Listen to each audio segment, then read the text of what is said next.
the session. So we have Kigali, we have Malawi, we have Bayelsa, we have Abuja, we have UK Plymouth, we have Ghana, Nigeria, Port Harcourt, Nigeria.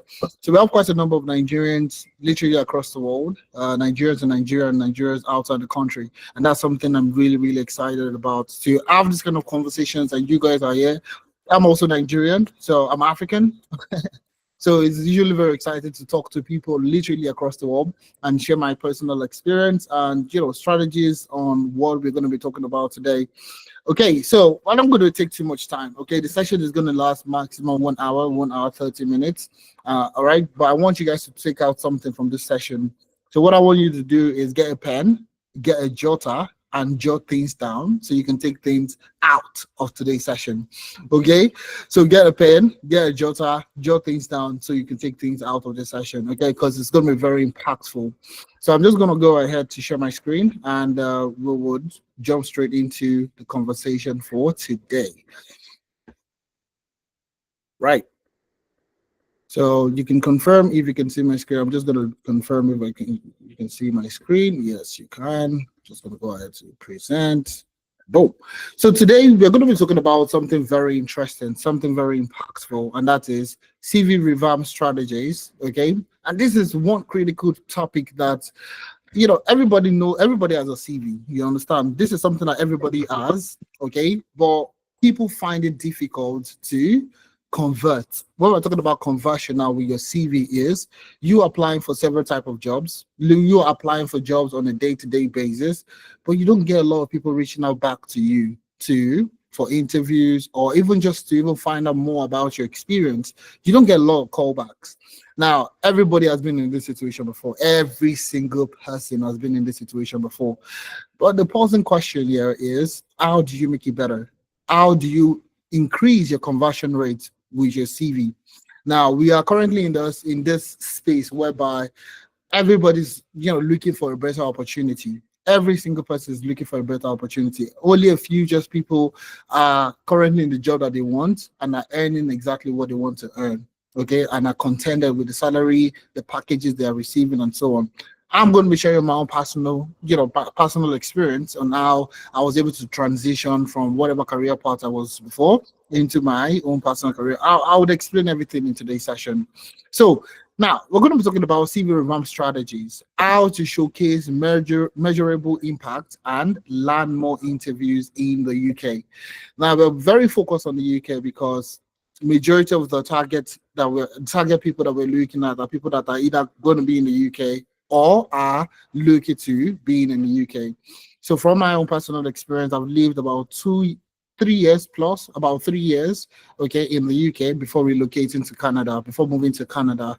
All right. So when you look at the UK market, I would say the UK market is such a juicy place for people to get started, or if you're looking to transition into the tech space or get started in getting a job in the tech space, the UK job market is the best place for you to be. And that's because I also was there, so I know exactly what I'm talking about. So we're going to be sharing tips, strategies, and insights on how you can revamp your strategy, things that you can do today. So this is not a session that, okay, in the next 6 months, in the next 5 months, no. This is something that you can start implementing today. And that's the reason why I was telling you to get your pen, get a jotter, because you're going to be learning so much from today's session that you can start to implement today. All right. So what do we do here at Amdari? If this is your first time joining our session, I would like you to put a 1 in the chat. So let me see the newcomers in the house. If this is your first time joining our session today, if this is the first time in anything Amdari, just type in number 1 in the chat. I would like to know if this is your first time joining our session. Okay. Number 1, so I can see Michael, I can see Kola, I can see Emerald, Callistus, I can see all the ones coming in. Fantastic. Welcome to Amdari. Okay, so we are not your regular air tech company. We are doing something entirely different, tailored to people like yourself, everybody across the world. So I want to be talking about that in a few seconds. All right, so what's Amdari? Okay, so Amdari is an educational technology company. All right, but we are taking a different route. We're taking a different route to helping people transition into the tech space. Okay. And what do I mean by taking a different route? I would explain. So now, in this day and age where we live, it's easy for you to accumulate knowledge. It is very easy for you to accumulate knowledge. So take, for example, you want to learn a particular technology today. You want to learn Power BI. There are 1,001 places you can go learn Power BI. 1,001. You can go on YouTube, you can go on Udemy, you can go on Udacity. You can pay for different types of boot camps. You can pay for a 2-hour boot camp. You can pay for a week boot camp. You can pay for a month boot camp.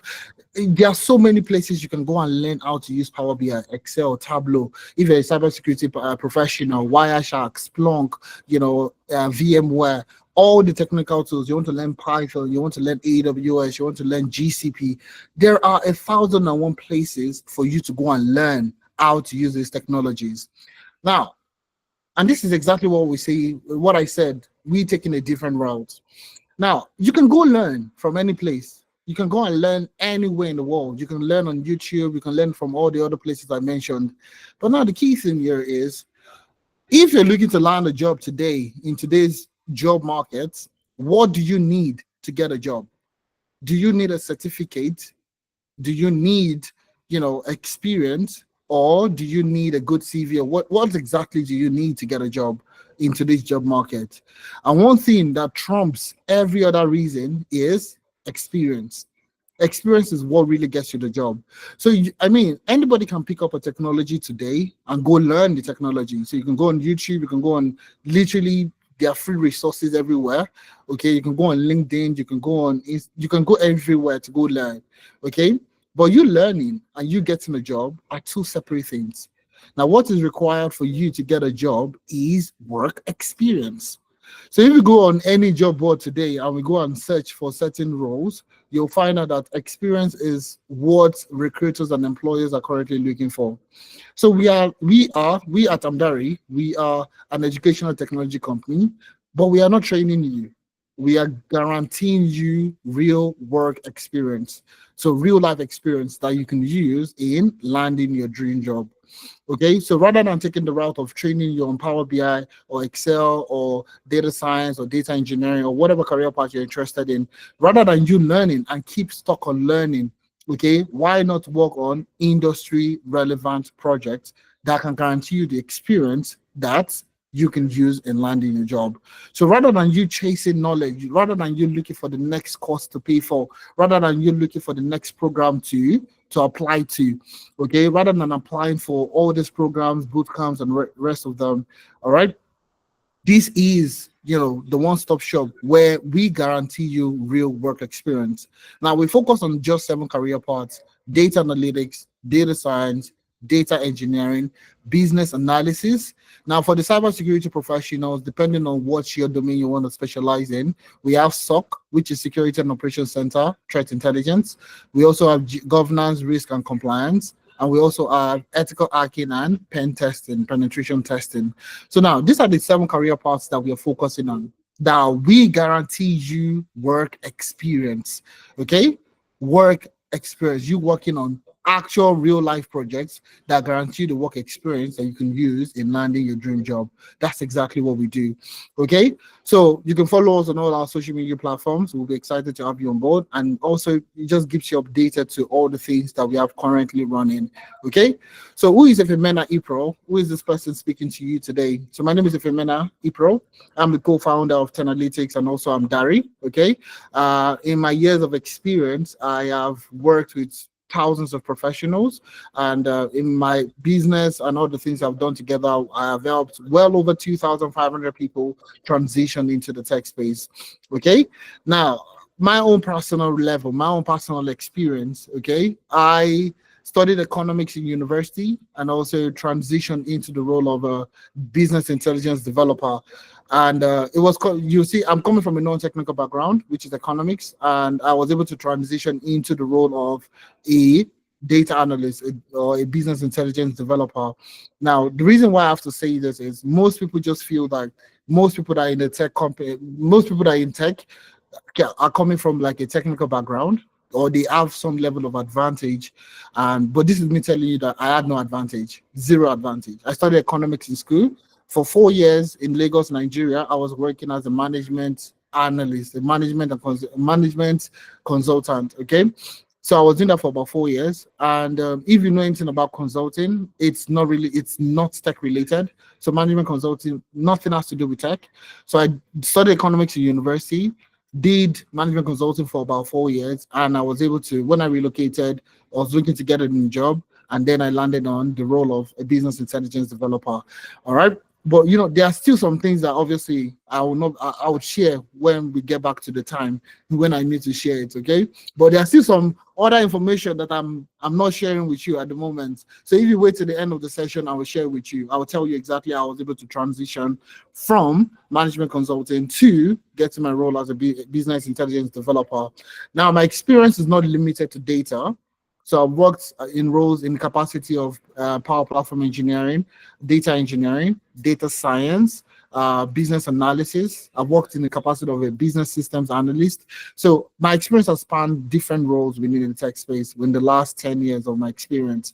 And I'm usually very excited to talk to professionals that are looking to transition into the tech space and are looking for actionable ways they can actually make this transition. Because guess what? I have been in your shoes before. I have done it before. I've been there. I know exactly the worries that you're having. I know all the questions that you will likely ask, and I'll be providing, the answers to these questions that you have. So without further ado, I'm going to be introducing, the powerful lady in the house, on the team. She's currently the chief technical officer for Amdari, and she's also worked with quite a number of professionals across the globe, helping them and owning them and helping them land their first roles in the tech space. And one thing that we resonate so much on is Africans outside the country or Africans looking to transition into the tech space.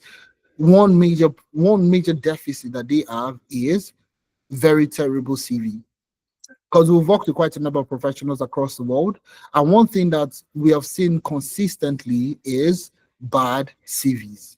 So now, and Omomi usually says this, okay, I'm pretty sure she's going to say this, that your CV is you in digital format, okay? It's you in digital format. So take, for example, you're going on a date today, all right? I'm pretty sure you're going to wear the finest clothes, you'll wear the best perfume that you have, you'll probably go make your hair, cut your hair, whatever the case might be, all right? You want to look good for the date you're going into. But, it's the same thing with your CV. Your CV, a job application process is just like a date. You're going on a date. Are you going to be with this person long term? Are you going to be with this person short term? You don't really know. All right. So from that date, you start to find out, from that date, should I go for a second one? Should I go for a third one? So on and so forth. So a job application process is almost like a dating process. Okay. And that's something that she's going to explain further in today's session. She's such a very, very smart. And I want you guys to take note of the things that she's saying. And if you have any question, please jot it down and she'll be coming in to and do the rest of the session. So she'll be the one leading us on today's session, talking about how you can transform your CV into that CV that will be able to convert for every single person. So Omomi, she's here in the house. Do you want to say hi to everybody? If you're excited to be here, please drop a 1 in the chat. If you're excited, please drop a 1 in the chat. I want to see the people that are excited. Just a 1. Drop a 1 or give me a thumbs up. Okay, I can see thumbs up. I can see 1s in the chat. If you're excited, thumbs up and a 1 in the chat. Okay. So, Mommy, I'm pretty sure I honestly, I'm excited to be here also. I need to work on my CV. So I want you to walk us through the things that we need to know about CV and the things that we need to do, starting today. Like I said, guys, get your pen, get your jotter. You're going to be learning things that you can start implementing today that would cause a significant change in the way you're applying for jobs, okay? And that's exactly what we do here at Amdari. So, Omomi, I'm going to hand over to you, okay? Cheers. I'll be back anyways. I'll be coming back at the end of the session. Yeah. Bye for now. Thank you very much for that. Okay, hi everyone. It's great to be here. If you're excited, please give me a thumbs up. I'll be sharing my screen right now, by the way.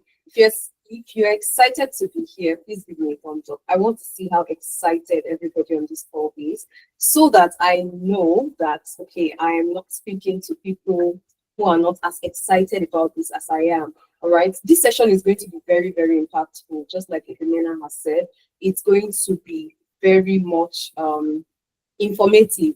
So there is so much we'll be getting from this session. At the end of this session, we'll be leaving with resources, we'll be leaving with new knowledge, we'll be leaving with so much, like so much. So I urge you to just stay with us throughout the session, because I am not going to waste your time, to be honest. That's one thing I always love to say. Okay, so what are we going to be covering today? We're going to be covering how you should showcase measurable impact and land more interviews. I know that at the end of the day, what we all want is, when I apply for a job, I need a call back. When I get the call back for interview, let me get the job ultimately, right? So we'll be covering how you can position yourself to be that person, right, that gets a call back after you submit your CV. Then we'll be taking a look at how you can craft a winning CV, right? The major strategies you should pay attention to. We will be taking a look at that as well.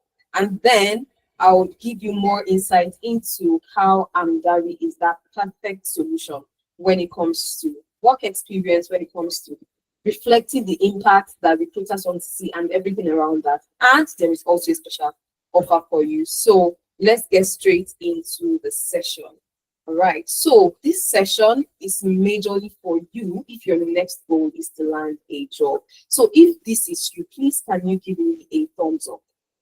Your next goal is to land a job in tech. Give me a thumbs up. Thank you, David. Thank you. How about every other person on this call? Okay, I see Edith, I see Esther, I see David, Olufemi, Pastor Ezekiel, Ojumirayo. Okay, Ojumirayo. Okay. Somto, thank you so much. So I see that we have quite a number of people whose next goal is to land a job, right? So please make sure you engage me, make sure you interact with me as we converse, because this session is meant to be as interactive as possible. If you have any question, please feel free to type it in the chat. I will attend to it at the end of the session, all right? So like I said, it's meant to be interactive. There are some of your questions that I most likely will take in the course of the session. Okay, so this session is majorly for you if you are in this category, and probably you've been struggling as well to identify how to even add impact to your CV. You're even wondering if you really impacted, or let's say you even have identified it, but how to communicate it is a challenge.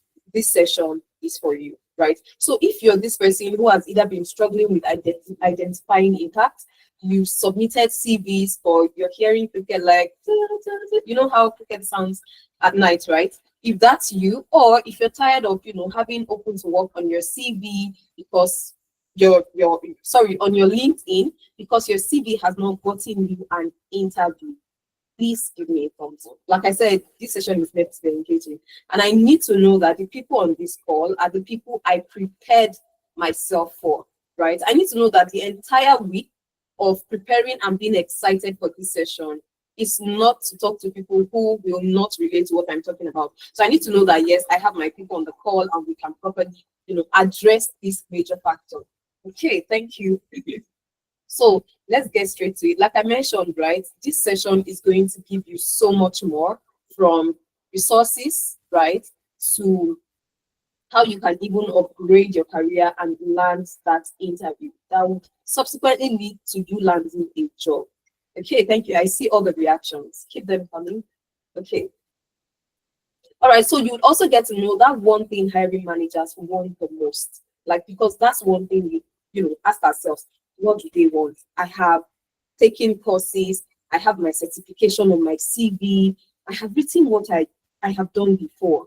What is missing? What do they want? We'll let you know if something is missing, and we'll let you know what it is you need to fill in that gap. And, subsequently, how to identify what they want the most and how to give it to them. All right. So now let's take a look at this. Sorry. I think I just done it too fast. All right. So what do hiring managers actually want? Right. I would have typically wanted to, but I don't want to take too much of our time. So majorly what they want is someone to step in, someone that can identify the problem and then be the solution. Now, I come in as a recruiter, before we even get to the stage of interview, I'm reviewing your CV. And on your CV, I cannot see a proper representation of these requirements that I have. reflecting on your CV.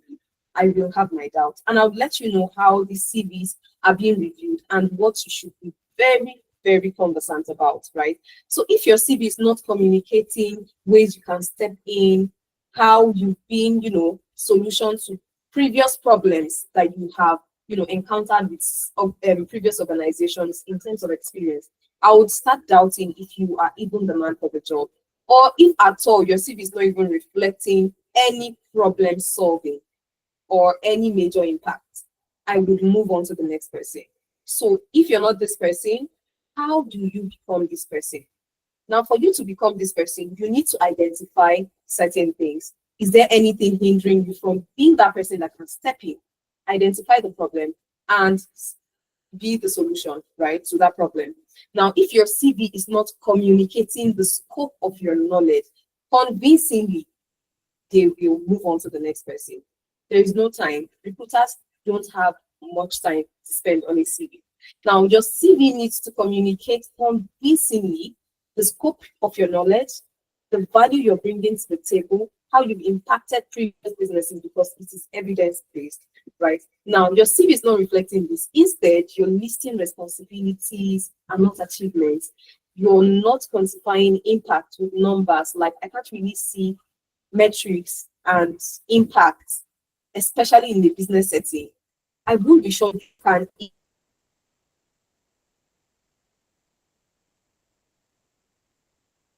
immediately. I would start questioning your capacity, and then I will move on. If your CV has poor formatting as well, or lack keyword optimization, that's another major factor that can, mar your chances of getting a callback. They can dump your CV. It's not reflecting this. And by formatting, we always also say, make sure that your CV is sent in a format that is not going to be, affected when the recruiter opens your CV. If it's not in a PDF format, it should, get scattered when they open it, right? So you want it to be in that format. So if your CV is not properly formatted, it can mar your chances, right? And keyword as well is majorly for scanning and also for ATS. We'll get into that as well. So, and also maybe you just have a generic CV. You're not niche specific with your CV. It's okay to have a generic CV, but you need to bear in mind that your CV also has to be niche focused for every job you're looking to get hired for. Have you tailored your CV for that? That's another thing that can mar your chances, right? Then lack of relevant work experience. This is key, and we will get to that.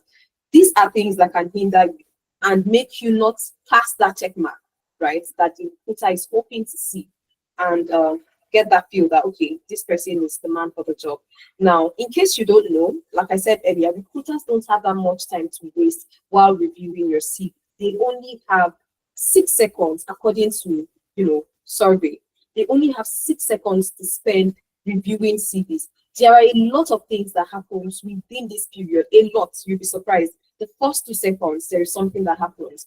Do they dump your CV at this stage? Then the first 4 seconds again, that's 2 seconds after the initial 2 seconds. There is another thing that happens. Do they dump your CV at this stage as well? Because probably what they are looking for, what they are scanning for, they didn't see it. And then you make it to the next stage, right? Which, like I said, we get to, which is skimming, scanning, and studying. When you get to that studying stage, it means you really passed the skimming phase, where they just scan through your CV and just look out for job titles, companies you've worked in, and dates of, duration at which you stayed in those companies. Different recruiters have reasons for looking out for key things like this. Now, I want to see your job title. If it's not related to this job I am hiring for, I will move on to the next person. Like I said, that is why you need to have a tailored resume for every specific job you're trying to get hired for, and make sure that on that CV, everything that reflects impact, metrics, right? And it has to be in alignment with this job that you're trying to get hired for. All right. So at this point, this is what we call the F pattern, approach to scanning your CV or looking through your CV. They just came through it. They just look at those things I mentioned: company name, title, duration, the dates you worked there. You need to understand the recruiter's mind as well, because there is a reason why this is done. For me, if I'm trying to hire someone, I want to see the type of, companies you want in, your duration there, because if you hop a lot, there might be something wrong. And hopping a lot can be a red flag sometimes, right? All right. Then the other stage is the scanning stage. This point, your CV is scanned for keywords. This scanning is not only done by the ATM or probably an AI machine. Even humans can scan through your CV. And at this point, they're looking for keywords.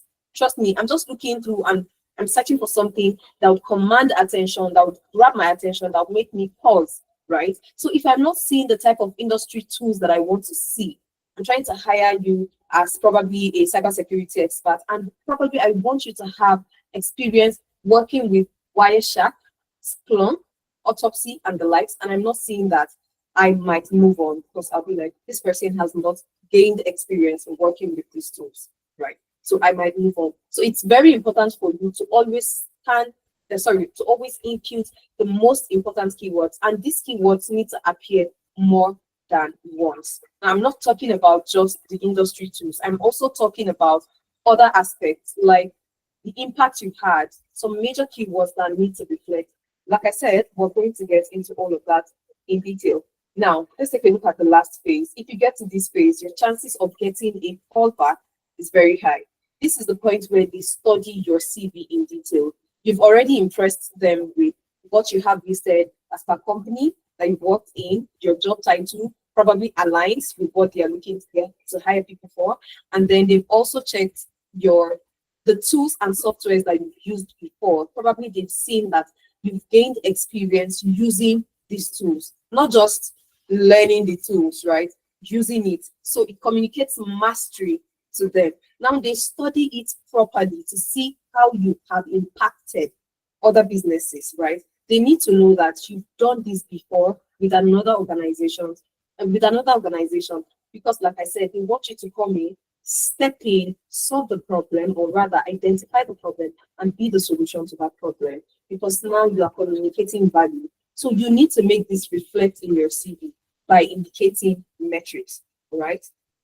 So for you to stand out, you need to identify what you're doing wrong when it comes to your CV.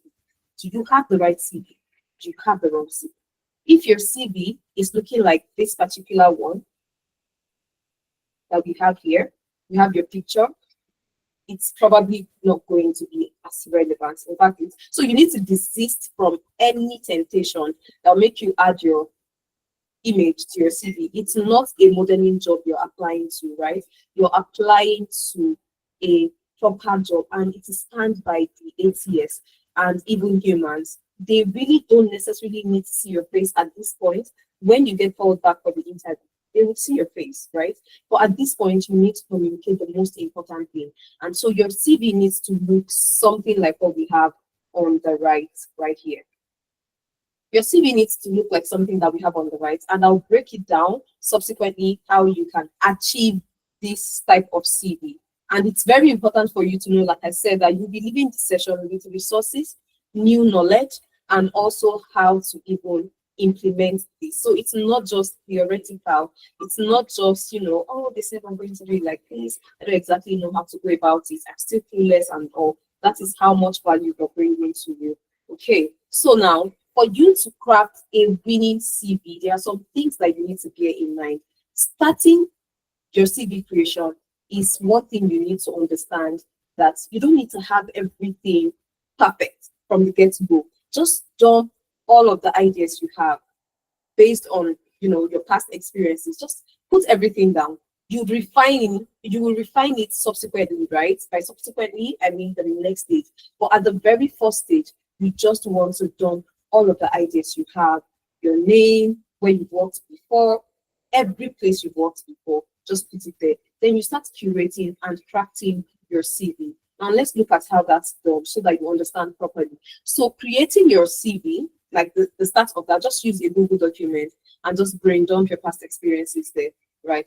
And like I said, the next part is for you to curate every experience you've gained in the past. Now, for every experience, you can have for a generic CV, and then for the tailored one, that's where you need to make sure that the job role you're applying to is reflecting in the particular CV that you're about to curate, right? So by that, what I'm saying is make sure that every experience you're picking out from your generic CV is majorly focused on this new role you're trying to get hired for.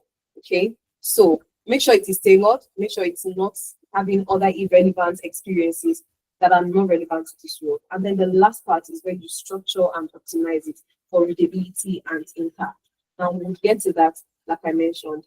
All right, so it's very important for us to also bear in mind that according to research and according to the founder and CEO of Culture Cultivated, they were able to analyze over 125,000 resumes, and they figured out a couple of things from these resumes. First, certain resumes with LinkedIn profiles see higher interview rates. Now, imagine I can just click the resume and get redirected to your CV. Sorry, to your LinkedIn, and by being redirected to your LinkedIn, I can already see a couple of other things about you beyond your experience. That's the things you talk about. If you're probably a thought leader, even if you're not a thought leader, but you're already positioning yourself as someone passionate about your field, that can make you stand a better chance, right? Don't get me wrong. I'm not saying your CV, if crafted well, will not get you a proper chance, but you need to always take total advantage. You need to always make sure that you tick all of the boxes, dot all of the I's and cross all of the T's. That is the reason why you need to go above and beyond. Now, with the people with their LinkedIn profile on their CV stand a higher chance of getting called back for an interview. Now, we also got to find out that candidates only, the number of candidates will only include important keywords and skills in their CV are like 51%, right? It's just about 51% of them. Now, this is for you to know that a couple of people are not well conversant about the importance of having, your CV well optimized for ATS and even when humans are scanning through, right? So it's very important for you to identify all this. Now, measurable impact, which naturally improves your resume outcome, is something that most people also don't pay attention to. So we found out that just 26% of the resumes that were submitted from this 125,000 resumes that were reviewed, only 26% of them include 5 or more metrics, right? So you can, like I said, we'll make this particular document available for you, the slide from this session and some resources. So please feel free to fill in this attendance sheet that my colleague is dropping, so you can have access to all of these, the reports that we have attached, and everything that I will be communicating and the knowledge I'll be sharing in this session today. So fill the attendance form. That's how you can have access to this document. All right. Lysin, I hope you're good. I hope you're good. Is that a wrong emoji? All right. So now let's discuss the strategies that will not make your resume get dumped in the first 2 seconds. I mentioned earlier that recruiters only have about 6 seconds to review your CV, and I mentioned what happens in the first 2 seconds, right? So make sure that you are that person whose CV is not done. Now, how do you get to do that? You need to make the first 2 seconds count, right? And now let's take a look at how you can properly make your CV, that CV that doesn't get dumped in 2 seconds. First off, you need to identify the major 6 parts that your CV needs to have, right? Your contact information, your professional summary, your core skills and technical competencies, your work experience. Note that it has to be result-oriented, right? And then relevant projects and internships that you have probably been a part of, or projects that you have worked on, right? And then your education. Now, note the flow of this, because when it comes to CV submission, we realize that some people will immediately follow their contact information with education, like that's how fast. They just put in education. Education should not come first, second, third, or even fourth, right? There are key things that you need to prioritize, and that's why you need to follow this flow. So this is actually something, this is the flow. So it's not something I just put together like, oh, it can be any order. No, it has to be this particular order. Contact information, professional summary, core skills and technical competence, work experience, result oriented, right? Is what you should bear in mind, relevant project and education. Now let's take a look at this particular CV, right? I'll be showing us this in proper detail. This is Sadia Olawale's CV, and this is how she has put it together. Now, let me show you quickly what her CV looks like in detail, okay? Now, this is Sadia's CV, and she's a customer success representative. She has gained data analytics skills, and this is her current CV that we are reviewing. Now, we are going to review Sadia's CV together on this call, and we are going to revamp her CV together on this call. Now, this review, the whole reason and idea behind this review is for you to see how to make your own CV better and how to do it yourself and how to know the things that you should focus on, right? So this is Sadia's CV. Like I said, she has gained experience working as a customer success representative. And according to how she has structured it, she has a professional summary. Now, keywords are not properly highlighted. This is saying summary statement. It should say professional summary. Note that if the ATS is scanning your CV and it's coming across statements that it doesn't understand, it would see it as irrelevant. That is why you need to follow the standard, right? And the standard is what I will be showing us. We will be revamping her CV to that standard CV. Now, this is saying summary statement. ATS will not recognize this. This is saying core qualifications instead of core skills and technical competence. And now she's following it immediately with education. Education should be later, not immediate, right? So she's following it already with education without even prioritizing work experience, all right? So it's very important for you to follow the right order, right? So, and she wants to apply for a data analytics role. This CV will not get that job for her. How do we help her get the job with this experience that she has, right? Note that transferable skill is very important. You need to identify your experience from past roles that are still relevant to the new role that you're trying to apply for. Okay, so I'll be showing us that quickly, like I said.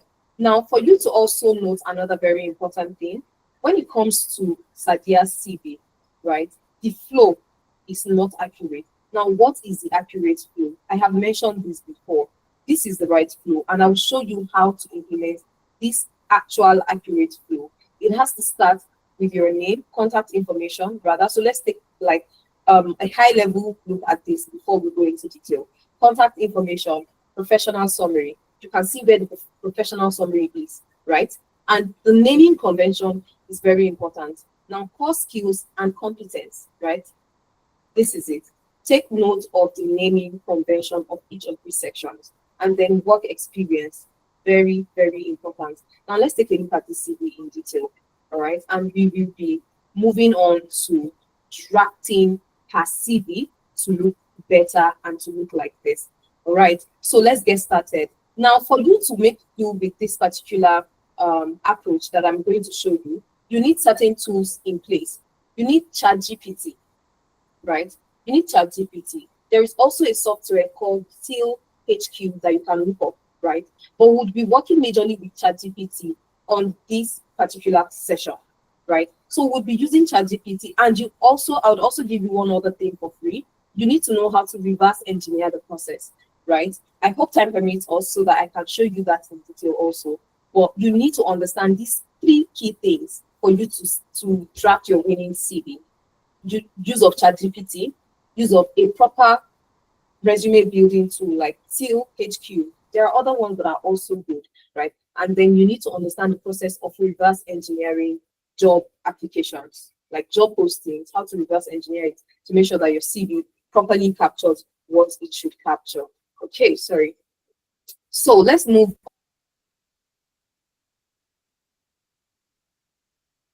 on to that I want you to take note of.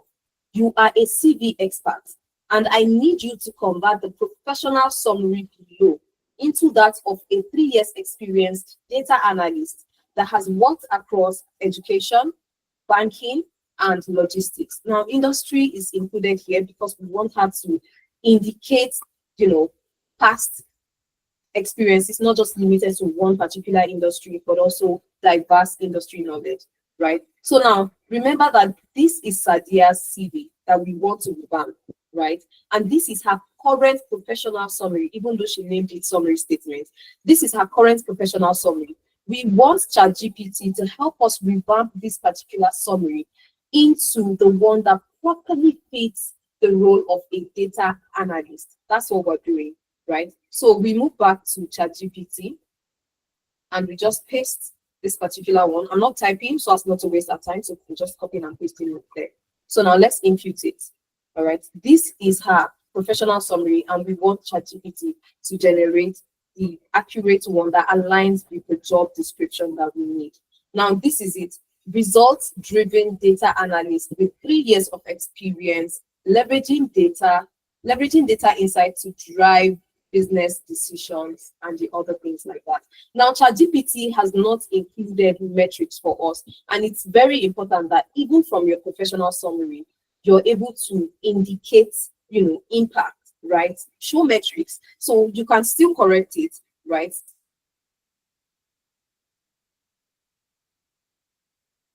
The more very robust so that you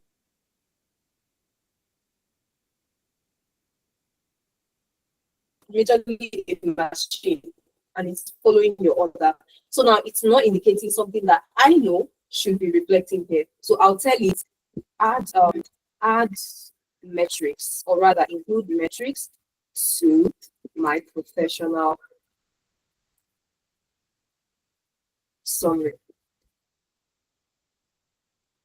So let's see it added to it so that it reflects properly. All right. So you can see that it has already done this, but it's putting it in a bullet point. Again, you can just pick out the most important aspect, or just tell it not to put it in a bullet point and just copy it out. Okay, you can just tell it not to put it in a bullet point. Like I said, you can always query ChatGPT or prompt it rather until you get your desired result. You need, even though you're getting all of this from ChatGPT, you also need to do your homework right so that your prompt at the end of the day is very good enough. But let me just go ahead with this particular one. But you already get what I'm saying. You need to reflect impact even from the get-go. Okay, so ChatGPT showing you this does not mean it's the entire perfect thing that you should work with. Now let's paste what we have gotten from ChatGPT into this particular part. Okay, so it's very important for you to also note that your professional summary should not be excessively long. It should not be excessively long. The initial one was too long. It has even 2 paragraphs. Typically, it should be about 2 to 3 sentences. Again, this knowledge will help you notify ChatGPT about what you want. 2 to 3 sentences max, and it should include metrics. Your professional summary should include that. And also, please pay attention to the keywords, right? The naming convention, rather. It's very important. Okay, so now let's get to the next stage of this, which is the core and technical skill for this particular person. All right, so we're going to tell ChatGPT to help us with that aspect as well. Now, this is the prompt I'm using, right? So it says, what are the key core competence and technical stack I need in data analytics based on the professional summary above? Ensure to separate core data analytics competence from, so I'll change it to data analytics technological stack. All right, so you paste that. Please pay close attention to the prompts. Okay, this is how you properly draft it. There is also another way you can actually come up with this. Right now, it's giving us in bullet points, but trust me, you can easily just tell it you don't want it to give you description to it. So just say list without description. List them without description, right? And it will just list them for you, and you will just copy it out. So you can see it's listing them and listing them out. All right, so just copy it out without putting all of those details. So you can see it's listed Python, it's listed Matplotlib, it's listed Tableau, Power BI, it's listed MySQL, PostgreSQL, SQL Server, and all of that. So just copy out all of this. Remember your technical skill and your core, what's it called now? Your technical skill as well as your soft skills. Okay, So now this is where you have your soft skill, this is where you have your technical skill. You fill it up by typing and replacing with everything you've seen on there. By the way, I forgot to mention the aspect of updating your contact information. I just jumped straight into professional summary. Okay, so your detail from the start, which is your contact information, your name, right? Your location. You don't need to write your street address. Just put the town you're based and the country of your residence. And include your number or impute your number.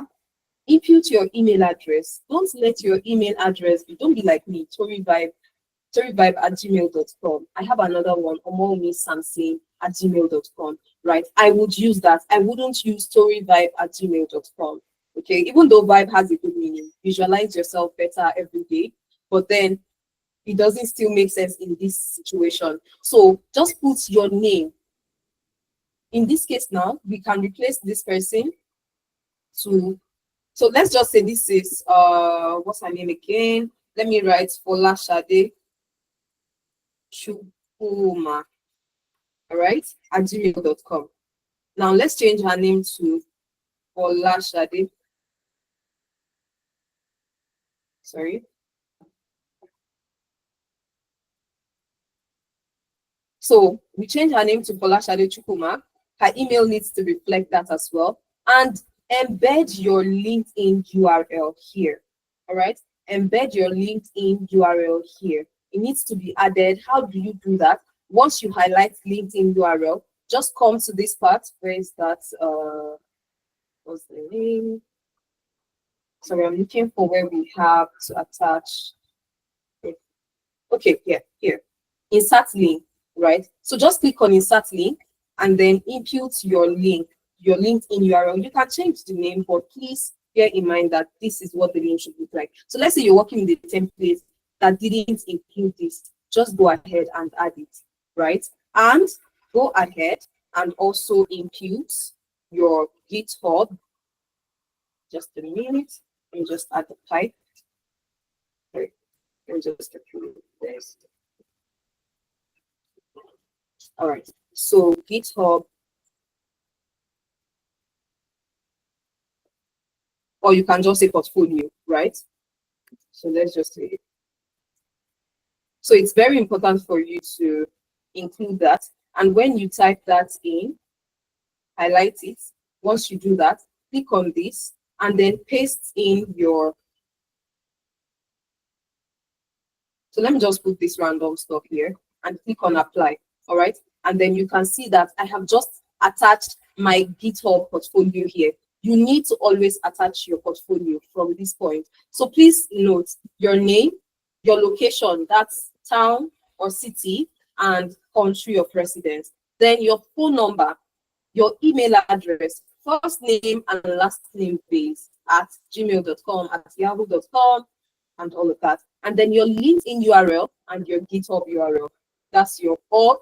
Like we have at Amdari, we have a portfolio website at Amdari. So let's say you're using that portfolio website, you can attach it and just add portfolio, click on it, they are redirected to your page. Okay, so this is how you make sure that your initial contact is documenting everything you should document. So I've shown you how to, update your contact, your professional summary, and your core and technical skill. Now let's go ahead to where you can update your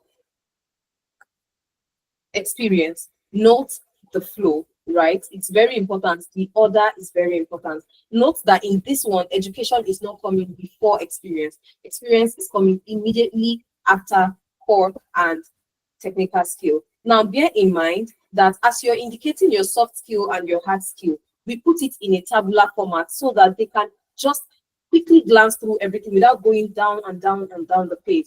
And this helps you save space because your CV is not supposed to be longer than anything 2-3 pages is becoming exhaustive, right? So if you can pack all your experiences and max say one page and a half, then you're perfect, you're good to go, right? And don't go listing responsibilities without highlighting impact, all right? So this is why this is very, very important. Okay, now we move on to her work experience. We can see that she has worked with organizations in the past as customer success representative, and she listed the location, she listed the duration, 2015 till now. So she has really stayed there for long, right? So all of that, and then her responsibility. She went ahead to just hit the nail on the head. She didn't list way too much. But yes, I know that we are, following and enjoying the session. But so I am not carried away and forgetting you. Please give me a thumbs up if you are enjoying the session and you're following me. Just give me a thumbs up. All right, thank you, Patrick. Omosoya, thank you. So I needed to be sure that I am not alone on this call and we are following. And please, like I said, please pay close attention to all of the prompts and the approach that we're using to fill in all of this, okay? Now let's move on to the next aspect of our CV revamp for Sadia. I know that I changed her name to Olashade, so let's just pardon that, okay? I can still change it to Sadia, but let's just go with the flow. Okay, but bear in mind, everything has to carry your name accurately. Okay, now, as a CV expert, I need you to work with my revised data analyst professional summary in developing at least 5 professional experiences with results metrics across my experience in these industries: education, banking, and logistics, right? So now we are going to have this. So I'm trying to save time as much as possible. So let's just get straight to it. So you see, it has listed some of the key responsibilities and highlighted impact. And in fact, I want you to pay attention to something. It is putting certain aspects in bold. Bolding some very important aspects of your CV is very important, right? So, or some key aspects of your CV, I just realized I said very important way too much. So now, developed fraud detection model and reduced false positive. Okay, let me be sure. Okay, so you can see it reduced false positives by 25%, right? Improving transaction security and customer trust. Please bear in mind that metrics are very important across board, and this is all highlighted. Percentage, by metrics, we're talking numbers, right? We're talking results, we're talking impact. You can see that this person is indicating companies. This is showing the recruiter that you have worked in a business setting, all right? This is showing the recruiter you've worked in a business setting. These metrics and impact is showing you've impacted the business and gotten certain results. And tools being highlighted is showing experience using these tools. I mentioned something around reverse engineering the process of job recruitment, right? Or job postings rather.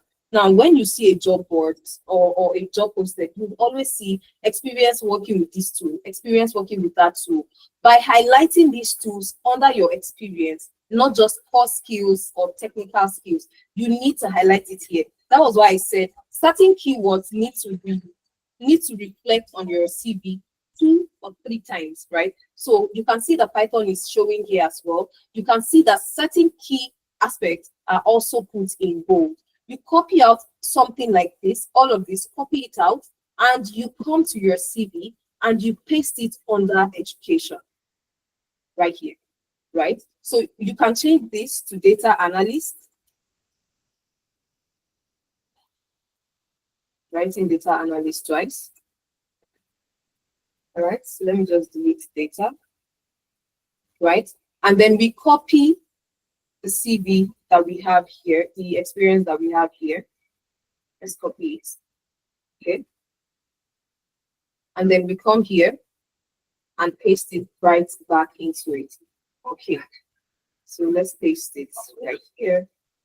So we've just pasted it, all right? And then you do the same for the remaining experience, and then you do the same, and then you do the same, right? Now, once you're done filling in your experience, highlighting everything I have just mentioned, please don't forget keywords, put in bold, right? Your key achievements, your key metrics, you command attention when they are in bold.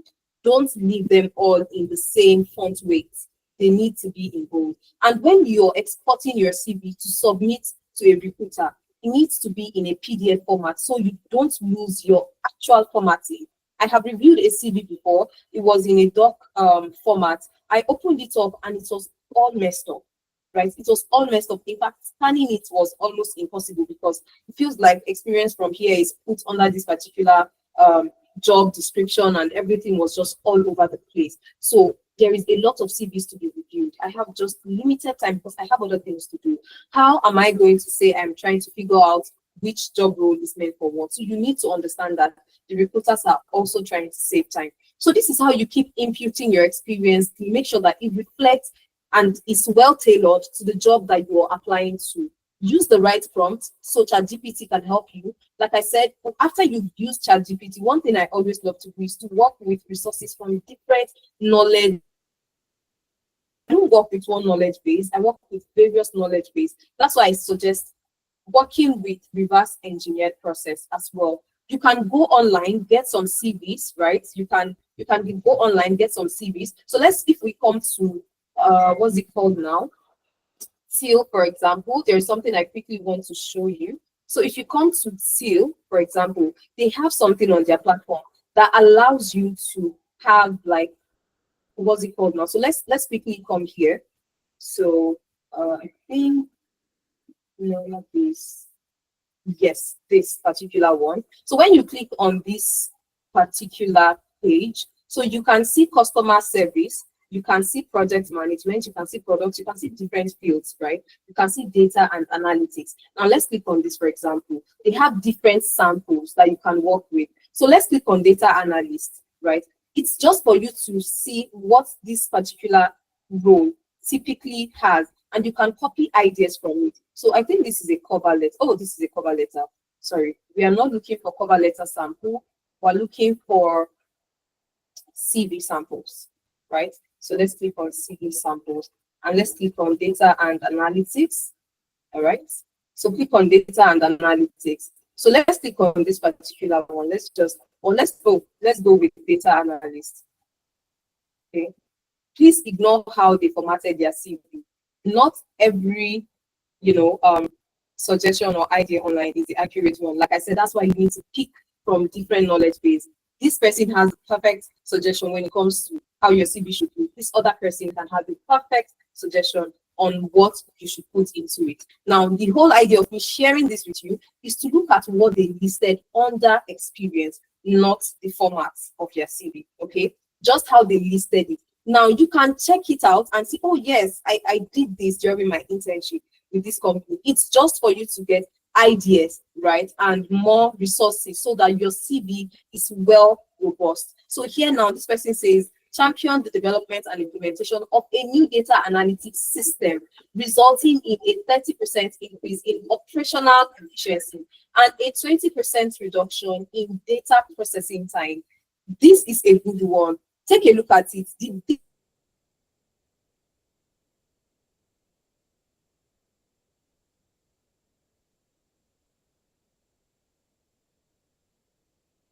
This reflects in your previous CV? No, if it doesn't, because like I said, ChatGPT can give its idea, but if you use other knowledge base, you end up becoming the smartest person. So don't use this. 3 tools: Seal and reverse engineering the process. Now, Seal, because you can build your what's it called with it, so your resume and use it to build it, right? Because we all know that at the end of the day, you need a resume building. So moving on, so use this approach to revamp your CV as well, right? Just reverse engineer it. Come check it out. Oh yes, I did this during my internship at Amdari. Put it there. Now, one thing I need to let you know at the start of this session, if Imena mentioned the fact that Amdari helps you gain real world experience. Now, how we have structured and designed our internship is by picking out all of these key competencies that recruiters want to see in your CV. We pick it out, use it to design our internship. You join the internship program, you gain this particular skill and experience, you put it on your CV. All of this amazing metrics, amazing impact is reflecting on your CV, and recruiters get to call you for an interview. Bear in mind that at that point, you're not going to the interview to lie about something you didn't do because you copied it off the internet. You're going to talk about something you have done that is the standard of what recruiters want to see. Like I said, scope of your knowledge is important to be communicated convincingly from your CV. Because when they call you for an interview, because now your CV has passed ATS, has passed human skimming, scanning, and studying, and you're in the room, with the recruiter and the founders and every key person that is supposed to be in that interview room, and you're impressing them with your scenario-based question because you gained this actual experience. Amdari gives you that. So Amdari will not just say, oh, we just build the CV, we know what the industry wants, we put it for you. You go into an interview, you can't defend it because trust me, they can tell. So it doesn't stop at knowing what needs to be on your CV. You need to take it a step further. Actually possess all of these skills, right? Make sure that it's a part of you. And then you go for the interview because your CV has impressed them and passed the process, and you deliver by impressing them with your scenario-based response and every other response that you have given them. This is how you build a CV that is very well standard, passes ATS, passes human scanning, skimming, scanning, and studying, and you land the interview. Get into the interview, impress them, land the job, right? How do you get into the interview and impress them? Gain the experience so that everything you're talking about is not false and doesn't make your CV look like it's doctored, right? Please give me a thumbs up if you're still following me and you're with me. And you've gained, you've noted and jotted all of this that I have been talking about so far, all right? Thank you very much. So like I said, this is majorly how you have your CV stand out from the get-go. Okay, now what recruiters look for exactly, right? What is that thing that they majorly look out for? I have mentioned that. Hi, Ifemena, are you saying something? No, you can go ahead to finish up. Oh, Yes, you can go ahead. All right. So yes, what are those key things that recruiters look out for? I have highlighted them in the process of talking about everything. This is just to give you the key points again. Industry-specific experience, measurable impact.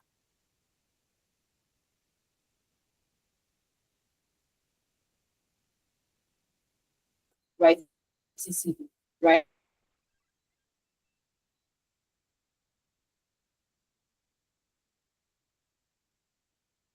Experience goes All right, I think. Okay. All right. There's something that I think your internet just locks you up for a second there. Oh, all right. Okay. Yeah. But So can you let hear me me just. now? Okay. I can hear you like this. Okay. You want me to take over from here? Let me just wrap up and then I'll hand over to you just quickly. All right. So these are the key things that recruiters look out for. Okay. So I'll be handing over to Ifemena from here so he can, walk you through every other thing. Okay. So over to you. All right, guys. Thank you very much for that, Amomi. I think I've learned quite a number of things that I know personally I will be implementing in my CV. So there's always something very new, something different for you to take on from every session that you take, like you attend from Amdari. So I'm usually very excited. Thanks a lot for that, Amomi. And I think I'll just go ahead to share my screen and then we can take questions at the end of the session. Okay, so just give me a thumbs up if you've had a wonderful time, if you've learned something good. So one thing that one major thing that was a major takeaway for me is the ability for you to always work on your CV. Like I said at the start of the session, and Amomi also reiterated, it's your CV is you. And most people don't treat their CV as though it is that thing that would get them a job. Okay, so you see a lot of people just having random CVs and they use one CV to apply for multiple jobs.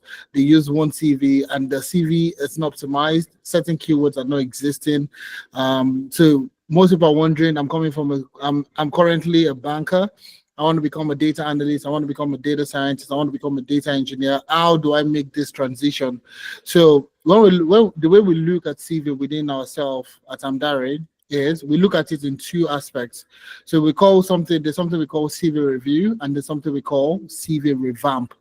Now, a CV revamp is for professionals that are coming from another career path entirely. So you're coming from a teacher. Okay, you're coming from I was a business person. Okay, I was a banker in my past experience. I was a customer rep in my past experience.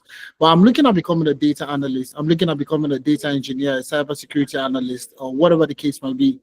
How do I make this transition? That's the most puzzling question for most people. And a lot of people don't know how to make this revamp. Okay, and that's part of the things that we did today, converting the customer service representative CV into that of a data analyst CV. So I mean, I know you guys have learned a lot from today's session, and I'm going to go ahead to present my screen, and then we can fire all ahead with the next thing that we're going to talk about. Okay, so just give me a second.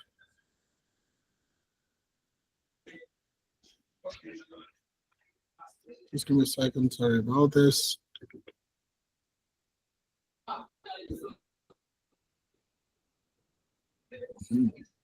What's happening? Open.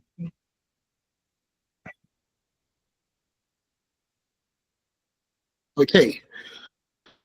Is it up now, mommy? Okay, yes, you can see my screen. So I'm just going to go ahead to walk you through the other side of what we need to talk about in today's session. Okay. So now, mommy, just please confirm you can see my screen, clear, clean and clear. Yes, I can. Perfect. Okay, so now this session that we designed today is tailored for majorly three types of professionals. Number one is a professional looking for a career change. Like I said, CV revamp. So you're coming from a different career path and you want to become a tech bro or a tech sis, whatever the case might be. You're looking at how you can convert your past experience into the career path that you're going into. Okay. Number two is a recent graduate. So you just traveled for your master's, just completed your master's, and you're looking at getting a job. So you're wondering also what's the probability of you getting an entry level job or any kind of job really in the tech space with just the education that you've gotten. Now the third set of people are people that just recently relocated. I am wondering how can I use my Nigerian experience? How can I use my Kenya experience? How can I use my Malawian experience in order for me to get a job in the UK? Those are the people that we are talking about today in today's session. Now, I mean, if I look at it, okay, if we look at everybody on the call, you would definitely fit into any of these three career paths. In three types of professionals. So we have the professional looking for a career change. So you're a banker looking to get a job as a data analyst. You want to work remotely. Recent graduates and people that just recently relocated. You're wondering, how do I use my South African experience? How do I use my Nigerian experience in the UK? Those are the things people are puzzled about, and that's what we have designed for this session. Now, bear in mind that I also relocated at one point, okay? And this was far back a couple of years ago. And when I relocated also, prior to my relocation, I was obviously unemployed. When I finished university, I was looking to get in a job as a young professional, like young adult, I would say. I was looking to get a job. I was unemployed, just like some people on the call or, whatever, or we've been in these situations before. Now, after being unemployed, studied economics in school, was looking for a job. Eventually, I was able to get a job working as a management consultant. Okay. So it's not in the career path I want to go into. So I want to go into tech, but I got my first job as a management consultant. I was working in consulting. I did it for about 4 years. So going forward into the future, also relocated. So my first point of relocation was Ireland, Republic of Ireland, that's in Europe. And getting there, obviously I was unable to get a job, just like most immigrants looking to get into looking at transitioning. I found it difficult to get a job. So there's something we call survival jobs, in which majority of the people on the call, or some people have been there and have done it already.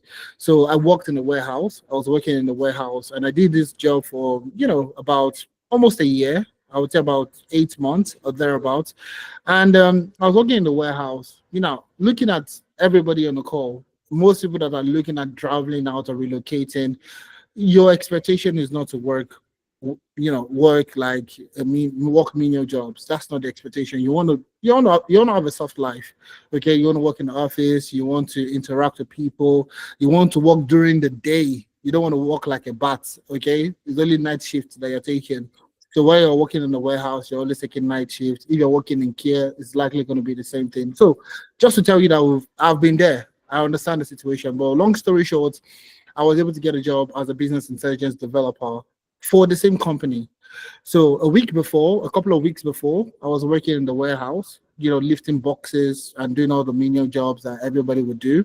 And a couple of weeks after, in the same organization, not a different organization, I was working as a business intelligence developer for the same organization I was working as a warehouse operative. Now, what changed? It's the same person, it's the same organization, okay, same thing. But I was able to switch from that menial job into working in the office. So how do I make this? How does someone, and guess what? We've done this. Like I said, in the past, my experience in the last 5 years of me helping, working with professionals land their first job in the tech space, I've helped over 2,500 people in the last 5 years, okay, across all the platforms I've worked with. Now, combine all these things together. What were the things that worked for me? Number one is learning. Number two is packaging, and that's what we talked about today. Your CV has to, you have to package yourself. You can't be the person to say that I don't want to adjust, I don't want to revamp, I don't want to review. I want to say the truth, and the truth will set me free.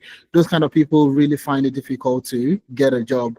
Okay, so you need to package yourself, and that's the packaging I'm talking about today. And that's why we had to talk about the CV strategies that would help you land your job. Okay, that's packaging. I will still take a few more minutes to talk about packaging, but you see, everybody talks about apply, apply, apply, apply, and that's what's the major thing most people are more concerned about. Okay, so where do I apply for jobs? How do I apply? How do I apply? How do I apply? You can apply for 1,000 and 1 million jobs on a day-to-day basis, and I'll tell you for free that if you don't have a good packaged CV, okay, you're likely not going to get any form of conversion. And that's the major problem that we have. So this is my own personal sponsorship relocation strategy to get in a job. You learn the skill, you package yourself, and you apply vigorously. Now, moving on to the next thing, the three things that you need to do today, learn the skill, package yourself, apply for the job, and you will likely get a job. Okay, so learn, package. And when we're talking about packaging, we're talking about CV revamp and review that we discussed today, LinkedIn optimization, mentorship, interview preparation, job reference, and on the job support. So it's not just, oh, I'm looking for a mentor. I get a lot of DMs on LinkedIn. Oh, can you mentor me? Can you mentor me? It's beyond mentor. Okay, it's just beyond mentorship. You have your CV, you have your LinkedIn, you have your mentorship, you have your career coaching, you have your interview prep, you have your job reference, and you have your on the job support. And then you can start to apply for jobs. Okay, another thing around learning is you need to focus while you're learning. So today you have a friend of yours that got a job as a data analyst. You are leaving that, you want to go and learn data analytics because you know 2, 3 people that have gotten a job in data analytics. In the next couple of months, you see another friend of yours that got a job as a cybersecurity analyst. What have you done? You've left data analytics and you've gone to cybersecurity analyst. And that's how you keep jumping from one career path to the other. So one of the major problems also is focus.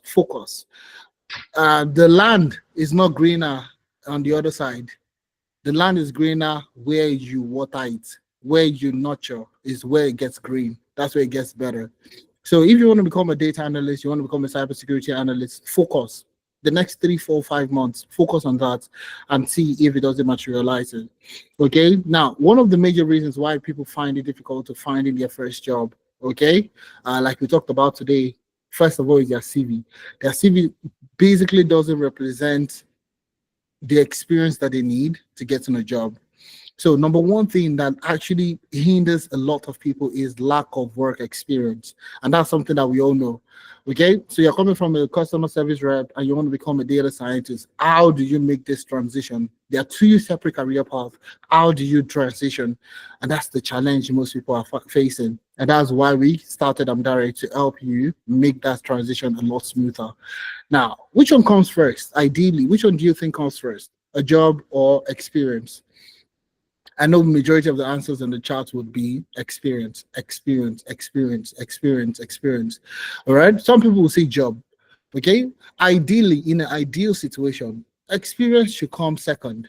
You should get a job, and that job should give you experience. Ideally, the ideal way to go is look for a job, do the job for a couple of months to a year, and then you can use that job to gain experience. But we've seen that in this job market where we are now, experience before a job.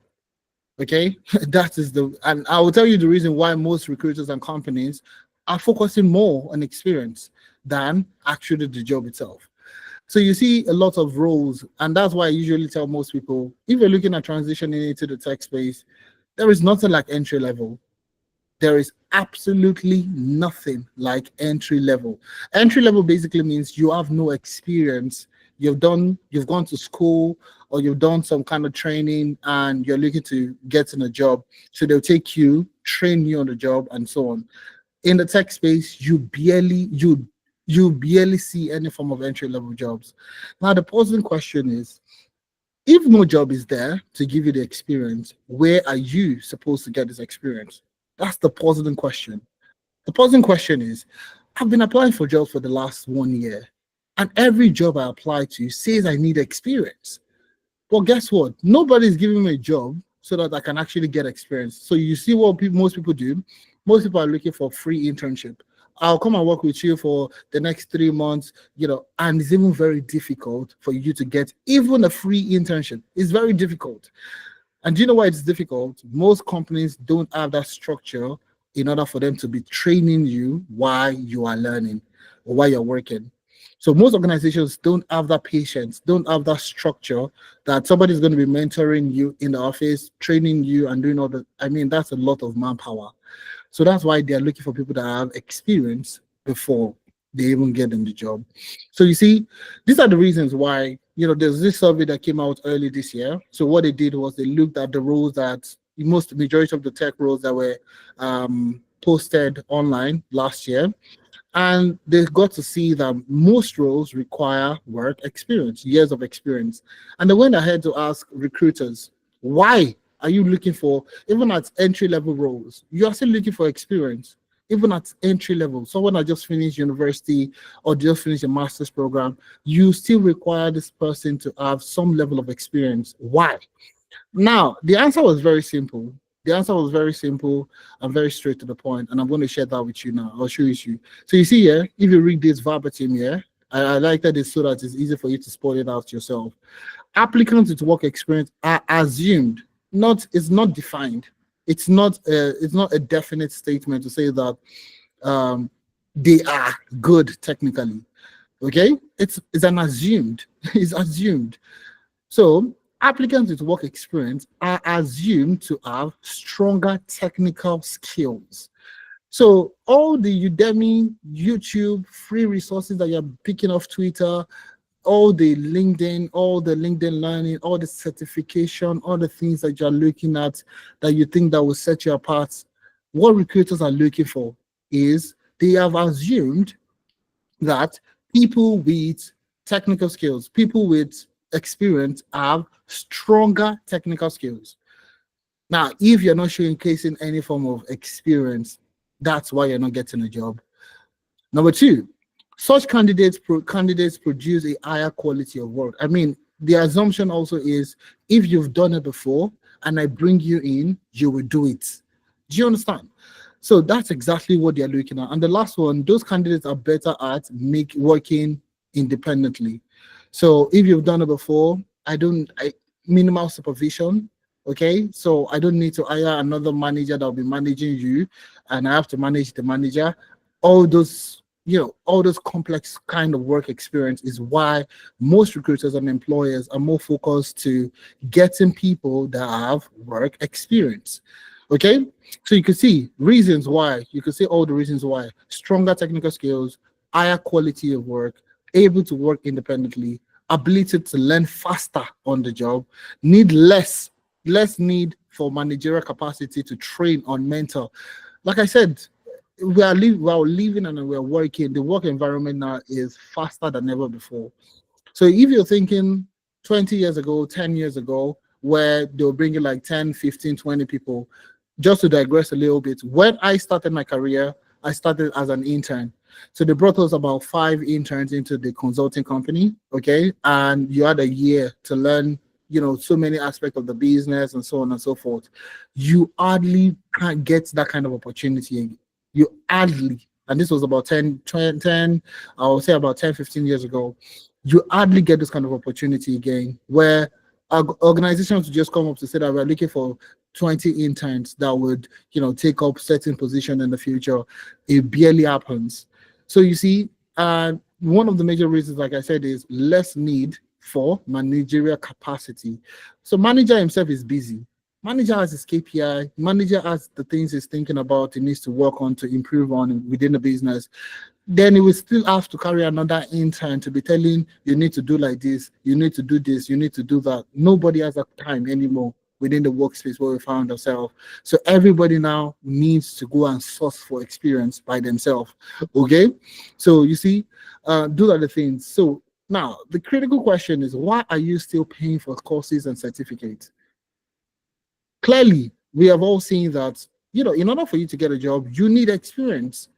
And if I go on the job board now and I search and I look at different job boards, you will see that experience is the thing that stands out every single time. Now, if you're coming from a customer service rep and you want to become a tech bro or a tech sis, whatever the case is, you're going to be looking at, how do I now convert that my past experience into the current experience I'm looking for? That's exactly what we do here for you. Okay. So you see here, what they've done further is to go further to look at the different roles that were posted, and they figure out that most entry level roles require to have between 1 to 3 years of work experience. Entry level. So entry level means you're coming off of, you are literally fresh graduate and you're looking to get in the job. They still require you to have 1 to 3 years of experience. So 1 to 3 years of experience means 36%, 20%, 8%, which is majority of the chunk of percentages going to 1 to 3 years of experience. So you see, even at least 6 months of experience is still 23% of the jobs that are posted online. 7% at least 3 months. No experience at all, 6%. So it means out of the millions of jobs that are posted on a day-to-day, monthly, yearly basis, just roughly about 6% of those jobs require you to have no work experience. Now, how do you think you're going to get this kind of opportunity? All right. Does it not make more sense for you to play in the areas where you have experience? That's where experience now comes in play. Okay. So now, where are you expected to get this relevant work experience? That's a puzzling question. I want to become a data analyst. I want to become a data scientist. I want to become a data engineer. I want to become a cybersecurity analyst. Where do I get this experience? Everybody's asking for this experience. Where do I get this experience? It's a puzzling question. And I would say, if you ask me, now who I go ask? Okay, that's a the song that everybody sings. I mean, if you ask me, who would I ask? Okay, that's a puzzling question, and do you know what? We have figured out the answer, and that's where Amdari is going to come in to help you. All right, this is how we're going to help you gain relevant experience within the career path that you want to go into. And I mean, this is something that I wish was available when I was looking to get in a job, because it took me about 2 years to get to my first job. Okay, coming from consulting to get to my first job, it took me roughly over 2 years to get my first job. And I wish there was a platform like this back in it. And that's the reason why we started this platform, to see how we can help Africans literally across the world make this transition. So we have two scenarios. We have Amina and we have Moses. Amina recently just concluded a master's and is currently looking to get in a job as a data analyst. I mean, she just finished a master's. So most people would depend on their masters to get in a job, but that's not the case. Amina has been struggling. Okay, Amina has been struggling. She's been getting loads of rejection emails. She has a good CV, but on the CV, no relevant industry experience, so she gets a lot of rejections. Number two, Moses has gone further than what Amina did. Concluded his master's, completed the program in data in cybersecurity. He has also gone ahead to do what? Get certificates, get boot camps, go on different boot camps to gain experience, to learn online courses, free resources. He has everything at his beck and call. But Moses is still struggling also to land a job within the tech space, and that's because of lack of hands-on experience. Now, at every point in time you go for an interview, they're likely going to ask you situational-based question, or what they call scenario-based question. All right. So you say you are doing this, you know how to do, network intrusion analysis and all that. Okay, can you tell me a time you've done this in your experience? That's where everybody now lose out. And you don't know what to say, or you're trying to lie on the spot, but it doesn't just make any sense to you or the interviewer, and that's how you lose out on the opportunity. And that's exactly where Amdari comes in. So what we're going to do is we're going to rebrand you. Okay, So this is personal rebranding. Have you seen Iron Man? Iron Man transforms from an individual, a man that is destructible, to Iron Man that is indestructible. That you can't just penetrate the system. Okay, so you see, how do you transform from that normal individual into the kind of professional that would stand out anywhere you find yourself? That is the rebranding that we are talking about. So we're going to rebrand your past experience to the career experience that you want to go into. Number two is project-based experience. Now, this is where a lot of people miss it out on. Okay, so most people that are looking at transitioning into the tech space feel like experience means that I got a job and I worked in that capacity for the last 2 years in order for me to get 2 years of work experience. So that's what most people think. Most people think that work experience means that I had a job, I got a job and I worked in the office, and that is how I gained this experience. But now, I want to ask you a very simple question. There are two set of professionals. One built a dashboard in Power BI by themselves in their house, in their room. They built a dashboard in Power BI by themselves. Another person built the same Power BI dashboard for an organization somewhere. Okay, so one built it in his room, the same Power BI dashboard, the same thing, the same report, the same data set, the same everything. So one built it for a company, the other one built it in their house. It's just a lot of people would discredit the one person that built the dashboard in their house because, I mean, you didn't do it for a client, you didn't do it for a business, so it's useless. I mean, you're just wasting your time. Now that's where everybody gets it wrong. The first role I did, the role of a business intelligence developer I got, was based off a personal project I worked on in Power BI. Okay, so I used to be an Arsenal fan. I got data from the web, cleaned the data, brought it into Power BI, did my visualizations, and automated it using Power BI service, and did some other, scorecard, KPI automation, and so on. And I just did it for fun. But guess what? During the interview, they wanted to see the kind of projects I'd worked on, and that's what I showcased to this employer. And it was an Arsenal dashboard. It wasn't a profit and loss. It wasn't a supply chain logistics. It wasn't. It was an Arsenal dashboard. It was just something fun I wanted to create for myself. And that's what I showcased during the interview. And I got the role of a business intelligence developer.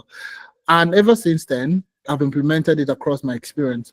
Wanted to become a data scientist, did the same thing. Wanted to work in data engineering, did the same thing. Wanted to move to Power Platform engineering, did the same thing. Personal project has worked successfully for myself and the people I have mentored.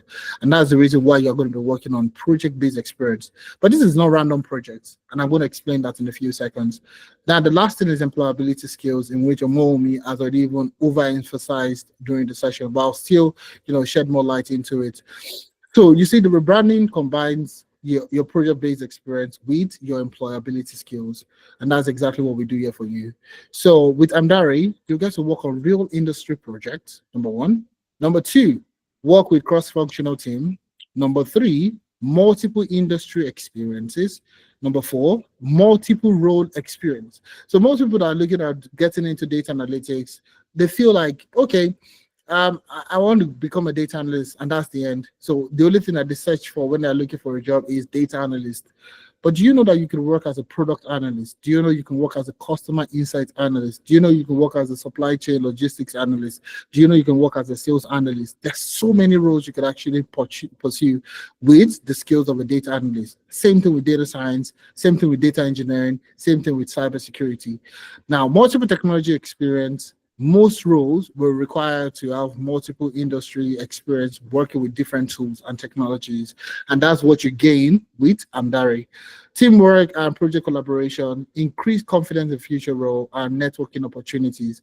These are the things that you're going to be working on with Amdari. Now, employability skills, we're looking at CV review, LinkedIn optimization, mentorship, career coaching, interview preparation, job reference, and on-the-job support. Now, this is what we call a work experience program. Now, this work experience program, or what we call internship, I don't like to use the word internship, but most people understand the word internship. That's the reason why we still use the word internship. But essentially, it's a work experience program, how you build your experience. Now, what kind of projects are you going to be working on? what kind of projects would give you that kind of experience in order for you to get started. So that's exactly what we're going to be talking about now. So what we have done as a business at Amdari is we have partnered with different startups across the world. So startups in the US, startups in the UK, startups in Ireland, Nigeria, South Africa, Kenya, and literally across the world. We partnered with them for them to give us their unique business problem. Okay. So it could be a cybersecurity problem in the sense that they were hacked or some form of infiltration happened and client data were lost. Okay. Or it could be a data analyst problem where they're trying to enter a new market. It could be a data science problem where they're trying to predict certain features in their data sets. Or it could be a data engineering problem where they're trying to extract data from different sources and consolidate them into one central application. So the problem could come from any organization from anywhere in the world. Now, once they give us this business challenge, we assign it to you either as an individual or as a group. Okay, you are assigned this particular project to you for you to work on, for you to complete. Now, in the same vein, a mentor is assigned to you. So you're not going to be working on this by yourself. A mentor is going to be assigned to you to work with you. Because I know as beginners, we usually have questions. Now, just to digress a little bit, Udemy did a survey on their users and they found out that over 90% of the people that start a course on Udemy don't complete it. Now, the major reasons why people don't complete their courses on Udemy is because there is no quick response from the teachers or the people recording the videos. All right. So in this situation, you're going to be assigned a project and the mentor is going to be working alongside with you. Every project is going to be following that agile methodology where there are going to be touch-based sessions during the week, Monday to Friday, 2 to 3 times in a week, where you can rub minds. Okay, this is what I've done. This is what is outstanding, and this is how I'm going to get the outstanding done before the next meeting. So you see, that constant engagement with your mentor or your coach allows you to work more and even solve the problem a lot more efficiently. And this is how you gain industry experience because majority of the challenges that you're going to be facing, okay, it's part of the process. So you're getting data from a database somewhere, you find it difficult to extract the data from the database, you try 2 3 strategies of extracting it but doesn't work. You meet with your coach acts as a team lead to tell you, okay, have you tried XYZ? You try X, it doesn't work. You try Y, it works. Now, during an interview, you can easily talk to what works and what doesn't work. Okay, yes, I've worked with this particular type of database, and I figured out that using this particular library, using this particular method doesn't work because of X, Y, Z. And this is the one that works. So you see those challenges, those problems that you face really builds up your experience at the end of the day. So once you're done with that, you move into team presentation, evaluation, and recommendation. Now, whatever recommendation you give to the problem is passed across back to the business that gave us the problem. So it's a it's a consulting company, essentially. So we are scratching the business back and they are scratching our own back. So essentially, people need experience. They are giving us good experiences, unique experiences from the operations, and you are using it to build up your own personal experience in the career path that you want. Okay, and at the end of everything, they are getting recommendations, they are getting solutions, they're getting some answers that they can implement within their business. So it's a consulting gig where they give us a problem, we assign the problem to you, the interns, for you to work on, or what we call consultants. We call you guys consultants, we don't call you interns. So we assign it to you for you to work on. You deliver on the project. You provide your recommendations on what the business should do. Then those recommendations are given back to the business to say that, okay, this is what our consultants have said.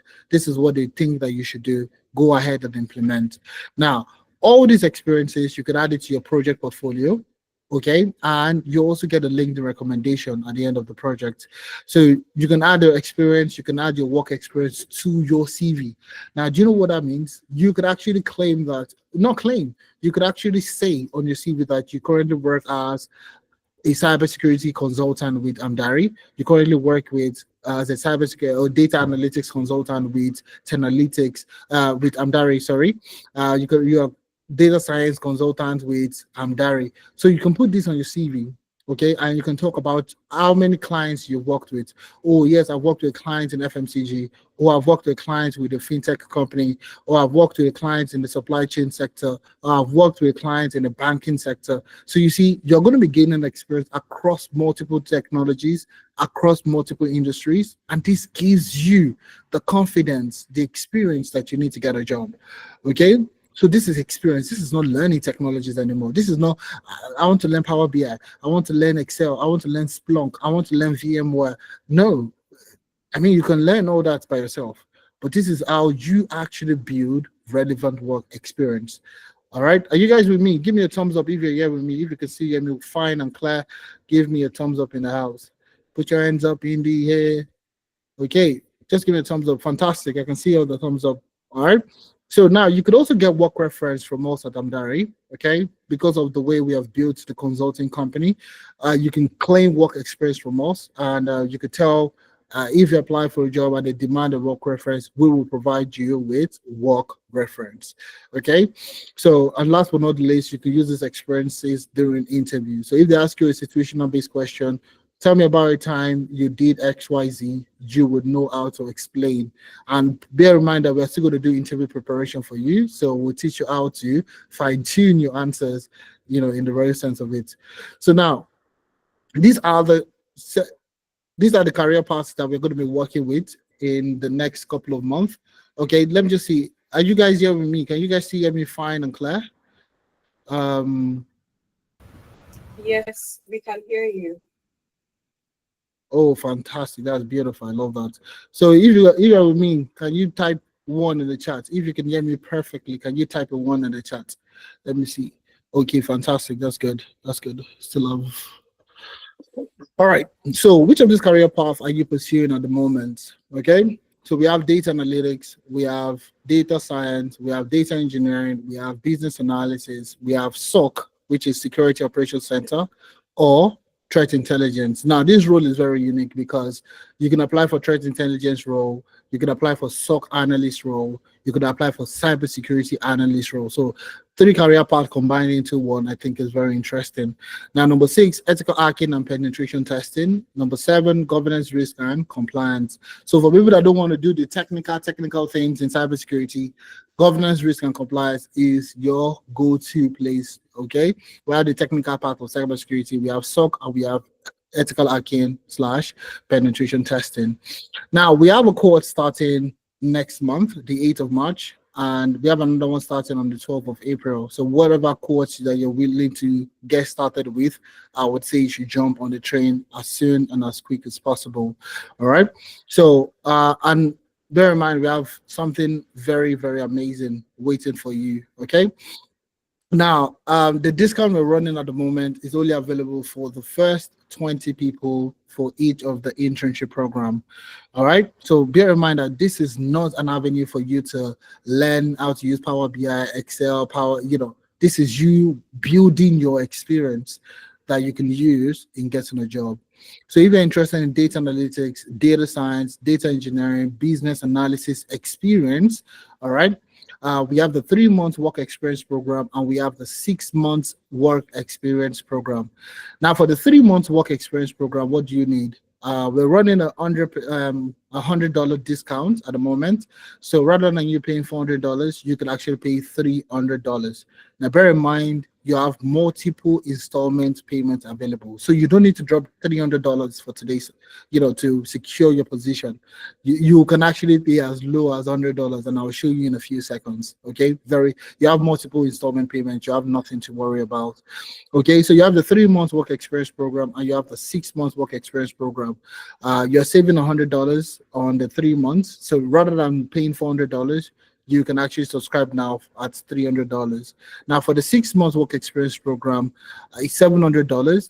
Okay, original price, but we're on a discount, a $200 discount, so you can actually secure that at $500. That's for 6 months. Now for the other cybersecurity guys, SOC, ethical hacking and governance, risk and compliance, is going for 3 months, only for 3 months. So you have 3 months where you're going to be working on different projects across this career path. Also, you're getting it at $300 discounted. and you can pay in multiple installments. Now, this is only available for the first 20 people in each of the career path that you're looking at getting into. Okay, so don't snooze, secure your position now. Now, what you also get, like I mentioned earlier, one-on-one CV review, personalized. So we're not taking a lot of people because we want to personalize your work experience. So you can ask questions and somebody is there to answer you at every point in time.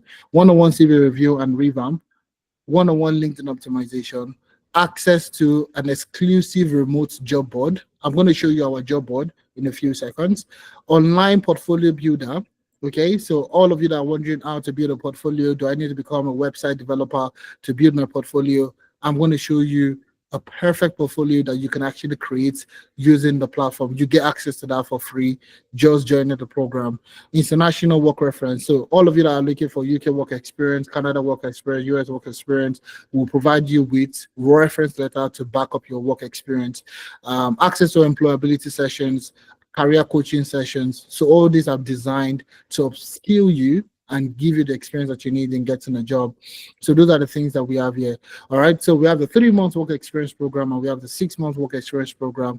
You're going to be saving $100 on 3 months. You're also going to be saving $200 on the 6 months. So whatever your preference is, I would say you should get started now. Okay, discount is only available for the first 20 people. So what you want to do quickly is, in order for you to, let me just walk you through how you can make your payments in today's session. Okay, so what I'll do now is I'm just going to share my screen and show you how you can make your payment now. Okay.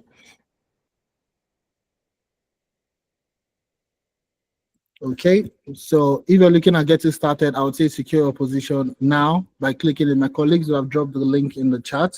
Let me just confirm that the link has been dropped already. Okay, yes, so secure your position now. Use it. Once you click on the link, okay, once you click on the link, it takes you to this particular page. It takes you to this page, and on this page, you would see all the career paths that you could actually apply to. So we call it Rave by Amdari, Rave by Amdari. Rave is an acronym that stands for Remote Apprenticeship Virtual Experience. Okay, so what you want to do now, once you get to this, once you click on the page, is you will see all the work experience program that we're running at the moment. Bear in mind, this is work experience. This is you working on unique projects, not random projects that you get on Kaggle, Google, or on YouTube that has been overused by learners. Okay, Titanic dataset has been overused. Tips and some other dataset that you find on Google, on Kaggle, has been overused. So if you're looking at data analytics, for example, you want to work on projects that, and I'm going to show you some of the projects you're going to work on, or that so the kind of projects that you will likely get to work on. So if you're interested in data analytics 3 months experience, you can click on secure internship. If you're looking at 6 months, you can look at secure internship, and you see all that clearly stated out: 3 months, 6 months, 3 months engineering, 6 months data engineering, business analysis 3 months, ethical hacking, SOC, and governance, risk, and compliance. Now, this is you working on projects. You working on projects, relevant industry projects that is necessary for you to get a job. Now, if you're interested in 3 months, for example, in any of the 3 months program, click on it. It takes you to another page where you have the link that you see there. So this is the data analytics 3 months program. This is showing me in CAD because I'm currently based in Canada. So I'll just drop the drop down, and you can put it into the currency that you're willing to do, or you want to make your payments in. So if you want to go into dates, let's just use USD because it's $300. So you know it's $300. So it's $300. But if I'm using CAD, okay, CAD, the equivalent will actually show to 468. If you're in the UK, you could actually change it to GBP. Okay, or it's likely going to be default to your location anyways. If you're in the UK, it's going to be £261. Okay, so you could see the different currencies based on the exchange rate and all that. Now, for 3 months work experience, we have made it so easy for you to get started. You can do the one-time payment, pay everything once, and you get access to everything.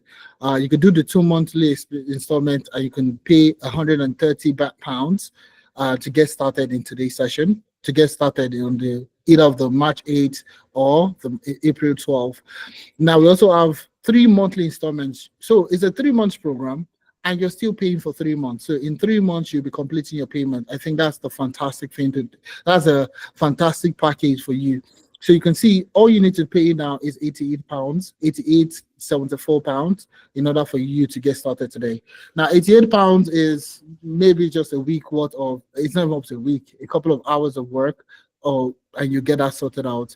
Okay, so you can click on proceed. Okay, put in your name, your email, phone number, and go ahead to make payments for the product.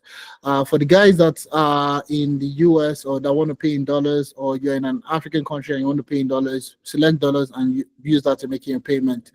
Now, for the 6 months program, is the same thing, literally the same thing. Click on it if you're interested in 6 months. So you see a one-time payment. I'm going to change this to USD so you can see it in USD now. It's $500, just like I showed you earlier. $500. You can pay in 2 installments. You can pay in 3, 4, and up to 5 installments. So if you're looking at getting started, you see this $100. Click on secure internship, and you see for the next 5 months you're going to be paying $100. So it's as easily as nobody's asking you to drop a bulk payment. Okay, to get started, you can actually drop as low as $100 today to get started. Now, these are experiences that you need in order for you to get a job. Okay, so and those are the things that you get to work with. So if you click on proceed, put in your name, your email, phone number, and go ahead to make payment for the job itself. Now, moving on to the next thing. So once you've made your payment and you've secured your discount, okay, and you've secured the discount, you'll be redirected back to this page, and you see the payment registration form. That is very, very important. Okay, that is very important. So once you've made your payment, come back to this form. Come back to this page and click on the payment registration form. You would always get a redirect anyways. You'll get an email for you to fill this form. So just keep an eye out on email. And even if you get the email, you can always come back here to still fill the form. It's the same thing. So once you click on the payment registration form, this particular page opens up for you, okay? And you can put in the information that you want to put in. So you see first name, Isabella, last name, Bella, registration email. I'm just putting in information that are in there. Country of residence, UK, current status, we are student, phone number, I'm just going to put in 1234556 3456. Okay, and you put in that, you put in your right information anyways, because if you put in the wrong information, we are likely going to be able to reach out to you. All right, well, which internship program are you interested in? Data analytics. Upload the screenshots of the payment. So if it was a bank transaction, you can take a screenshot of the bank transaction, or even the websites, the email, they will send you an email. Just take a screenshot of that email verification payment, and you can upload it. So I'm just going to upload a random one I have on my CV on here. Okay, I'm going to upload this, and I'm just going to walk you through, because some people want to get started next week, okay, or some people want to start next month or 2 months time. You can always put those information there. So you see, when do you intend to start the internship? So if you're available next month to start next month, fantastic. You can start on the 8th of March. You can start on the 5th of April, and you can start on the 10th of May. Whatever one works for you, you could actually select your starting time. So you can secure a discount now for a later month, and you can start when you are willing to start.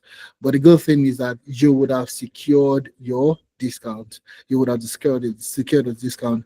Now, bear in mind, the last month, 6 months internship was going for $450, and this month is going for $500.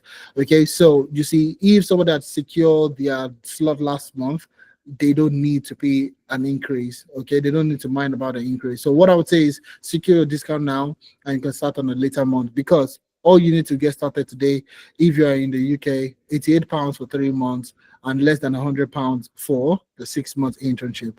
So if you click on the 6 months, let me just confirm one more time. If you use pounds, GBP, you'll see you're using 87, you're starting with £87 in order for you to get started in the UK for 6 months. So you would have secured a discount, and you can start at a later month, and you can even start next month. That's the thing that you have at the back of your mind. Now this is something that is important. every job that you go to, let's just do a quick search. Okay, let's just do a quick search. Let's look at jobs. People that are looking for a job, people that are looking for sponsored jobs, I usually tell them get a job first before you start to look for sponsorship job. Get a job. So all my experiences, I worked in Ireland. I never applied for a sponsorship job. Guess what? Every job I worked in sponsored, wanted to sponsor me. Okay, every organization, every company I worked with in Ireland wanted to sponsor. Moved from Ireland, moved to the UK, same thing. Okay, never applied for a sponsorship job, but every job I worked in, contract, full time, fixed term contract, whatever the case might be, all wanted to keep me back in the same organization. Now, most organizations in the UK already know that people are looking for sponsorship. And I will tell you for free, I've worked with recruiters. I've worked like the last role I was with, I was working with the post office, which I was leading a particular business transformation project in one of the largest post office in the UK. So I was leading that particular project. So we had to interact with a lot of recruiters, employ new people and all that. And I'll tell you this, a lot of organizations know that, you know, people need sponsorship. Now, it's difficult for them. I was speaking to one of the recruiters, and it's difficult for them to let go of people. You don't really sack people in the UK or anywhere in even Europe. You hardly find people getting sacked. Okay, so now how do they dismiss somebody that is not good enough? So the new strategy that they've done, okay, is contract. 6 months contract, 9 months contract, 12 months contract, and you see all these things are prevalent in the UK now. So if you're not good in 6 months, they know they're not renewing the contracts for you, and that's done. If you're good enough, I can tell you in 3-4 months, they can actually offer you a sponsorship, in which that's what they've done for me. All my experiences has always been like that. So that's one strategy that you can deploy. So rather than you going the pathway of applying for sponsorship job and all that, you could actually just get a job. Okay, do perform well on that job, and I can tell you they will sponsor. But there are other strategies that you need to take into consideration that I'm going to share with you anyways. Don't just go and apply for any job. So let's see data analyst position. Let's just take a look at the data analyst position. Okay, so and if I scroll down, I'm just going to show you for most people that think that there are no jobs in data analytics, for example, you see this on the weekend today. This is okay. This I'm using Canadian time, anyways. 12 are posted today. In the last 3 days, 309. In the last week, 536 jobs are posted. In the last 2 weeks, 1,219 jobs are posted. Just the keyword data analyst. Just the keyword data analyst. Now, let's look at there are other roles you could actually take on as a role of a data analyst. You could also apply for business intelligence. Okay. And these are the kind of projects you're going to work on to build your experience across data analytics, sales analyst, logistics analyst, supply chain analyst, business intelligence, so on and so forth. So now let's take a look at this business intelligence. How many jobs are posted on a day-to-day basis? So you see now we posted today, in the last 3 days, 309. Last week, 498. In the last 2 weeks, 1,051 jobs. Now, business intelligence is different title. So now, if you know data analytics, it means that you have, in the last 2 weeks, you should have gotten over 2,000 plus jobs roles that you could have applied to. Let's just say some of them salary is not your cup of tea. You want something higher, lower. Let's even say about half of those two projects. That's 1,000 jobs you could have applied to in the last 2 weeks. Okay, and that's not all low. That's not all career paths within data analytics that you could do. You could also apply to what we call supply chain intelligence, supply chain analyst. Supply chain, okay, you look at supply chain or supply chain analyst or whatever the case is. Let's look at supply chain analyst. You see also same thing, another this supply chain analyst, you see 8 were posted today, 339 in the last 3 days, 540, and you have 1,150, another set of job roles that you could have applied to. Same thing with sales analyst, okay, sales analyst roles. Now, this is just data analytics. Data science is the same thing. I can tell you that for free. So for data science, you could see this again. This is another set of roles that you could have applied to that, you know, a lot of people might not even be taking into consideration. Same thing with data science, same thing with SOC, same thing with cybersecurity. Now, if you take a look at all these roles, I'm just going to look at cybersecurity jobs, okay? Take a look at all these jobs. Look out for the ones that, what are they looking for? Okay, what are the key things that they are looking out for? Okay, so if I say anytime posted, and I'm just going to look at, let's just take any one of these roles, okay, and let's take a look at this, okay, and let's see what they are looking for. Let's look at what they are looking for. Okay, so you'll find out that key responsibility, monitor activities using platform XDL, SIM tool, and SOAR. Okay, conduct vulnerability assessment and manage incident response, maintain and document security processes and procedures. Now look at this, and I'm going to show you one of the projects in cybersecurity that you are going to be working on. Okay, so essential skill set: experience, not certification. Okay, experience in SIM and XDR, platforms, proficiency in incident response management, strong understanding of network security principles. But you now see a lot of people that want to go into SOC, into threat intelligence, into all these things, and they are hell bent on getting certificates. They're hell bent on getting certificates. Now, let me show you what our guys are working on. I'm going to show you that in a few seconds. Then I'll show you then I'll take questions. Then we can call it a day. So we don't take too much of the time in today's session. So let's take a look at, I'm going to show you cybersecurity. The guys that started in January. So you see the project they're working on. And so once you get access, these are the kind of things that you get access to. So I'll show you the projects they've worked on in the last couple of weeks. Okay. So the first project they worked on was for a logistic-based business, okay? Investigating cyber incident at Swift Logistics Solution. Now, this project is a digital forensic project. The business focus is logistics and supply chain management. Tools you're going to be working with: Wireshark, Splunk, and Autopsy. Now, this is about the company, and this is the business problem. Now, what's the business problem? Let's take a look at this. I'm going to tie it to that role. I'm going to tie it to this role, to this particular role. Okay, so let's take a look at this. Swift Logistics recently experienced a ransom attack, okay, which temporarily locked their system, causing delivery delays during peak hours. Number two, left the team unsure on how the hackers got in and what data might have been exposed. So this is part of the threat intelligence that we're talking about. So remember, conduct vulnerability assessment and manage incident response. Something has happened. How do you manage? How do you even know where you are vulnerable and all that? So highlighting the need for tools and training to investigate such attacks and prevent them in the future. That's exactly what we're talking about. The company lacks a proper framework to investigate and respond to security incidents. Now let's take a look at this job role again. So you see this again. Test and evaluate security products and ensure supply compliance and certification. What's that? Okay. Experience in vulnerability assessment and penetration testing. Strong understanding of network security principles. So you see all these things this is a role. They are not related. I mean, we're not creating this project because of that role. This project has been created to get you the experience that you need in order for you to get jobs like that. Okay, so the project overview: what are you going to do? Objective: identify and analyze cyber attack entry points, preserve evidence for investigation, prevent future incidents with proactive measures. Now, what are you going to do? Number one is set up forensic tool, week one. Week two, conduct a simulated attack. Number three, create a response framework. So these are the projects you're going to be working on. This is just one. I'm going to show you another project that you're going to be working on. This is the second one, the briefing. Okay. Sorry, this is a video. This is a video presentation. This is the project itself. Okay. So now these are other projects. Now this particular one is enhancing network security as Skywatch. Now remember, we are not going to be sharing the name of the company with you, and that's because of privacy issues.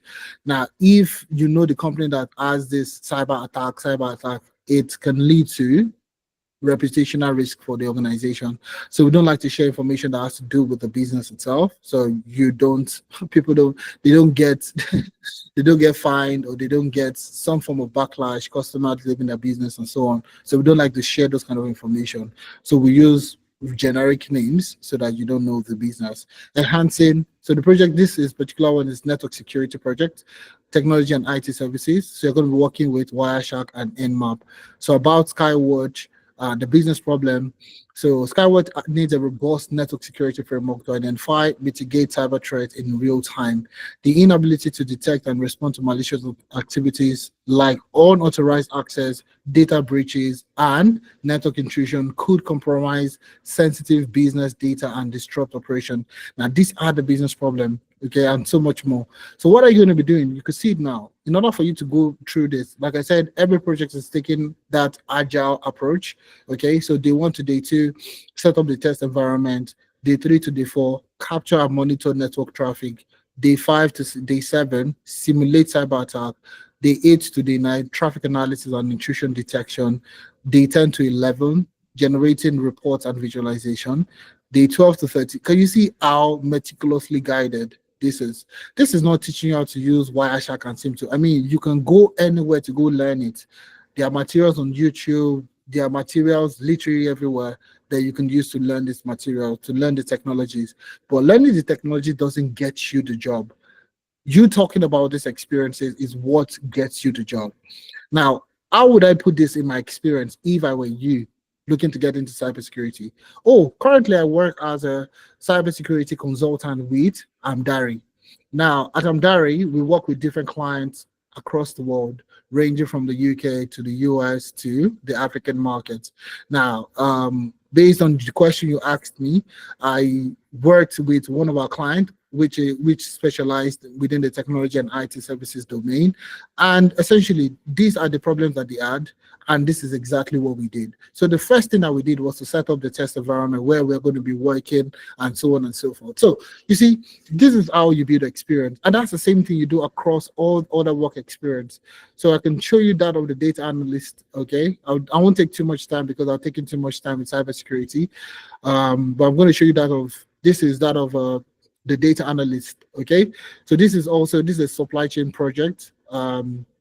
The tool they're going to be using is Excel. So optimizing order fulfillment, a data-driven approach to eliminating backlog with an Excel interactive dashboard.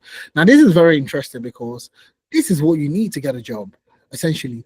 So you see this business problem, mounting order backloaders. Now, this particular one, I know this company personally, like the CEO of this company, we worked together. Okay, we worked together at one point in Ireland. Okay, so he started his own supply chain, third-party supply chain company in Ireland. It's a logic tech business.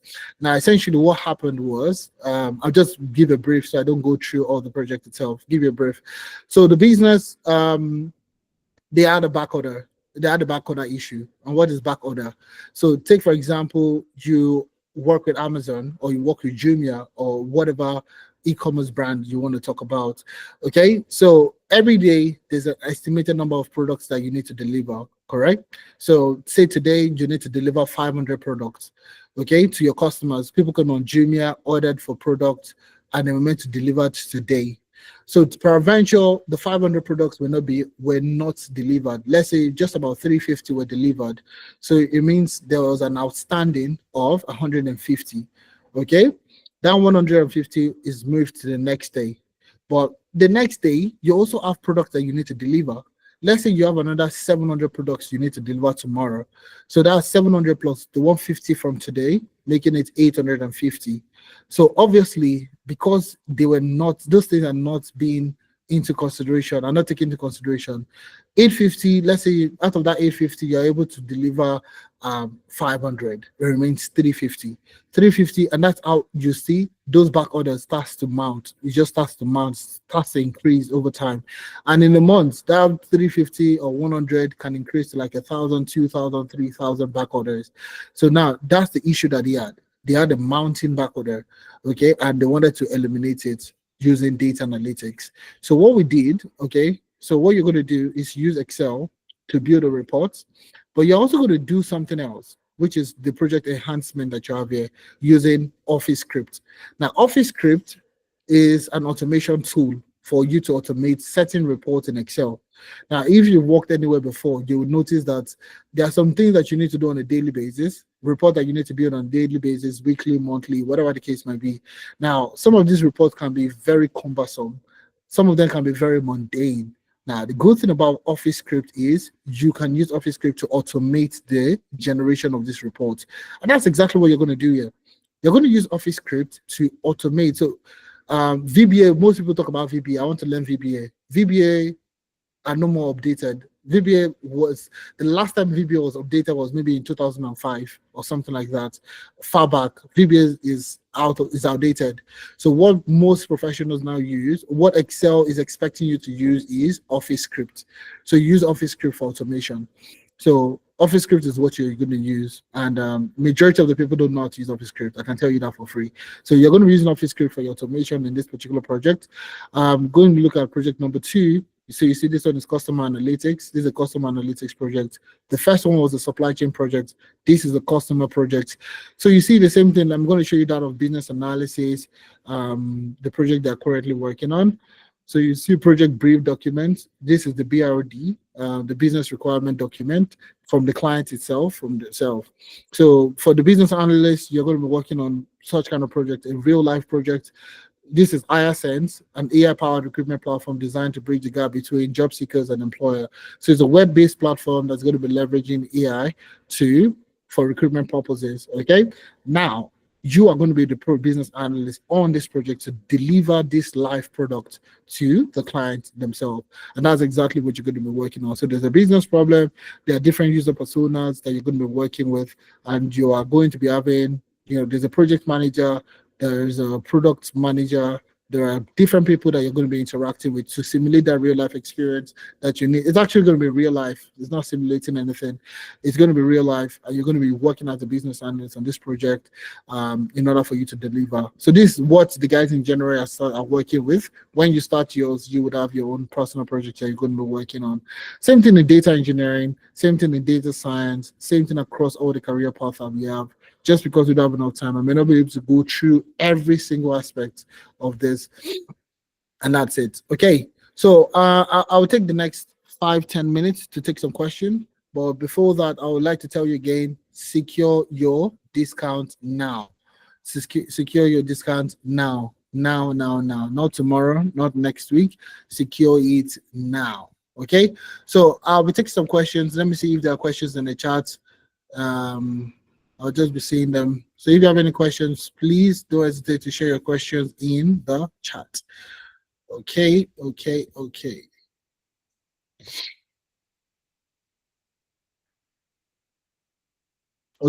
all right. So let me see. I'm trying to look at the chat to see if there are questions. Okay.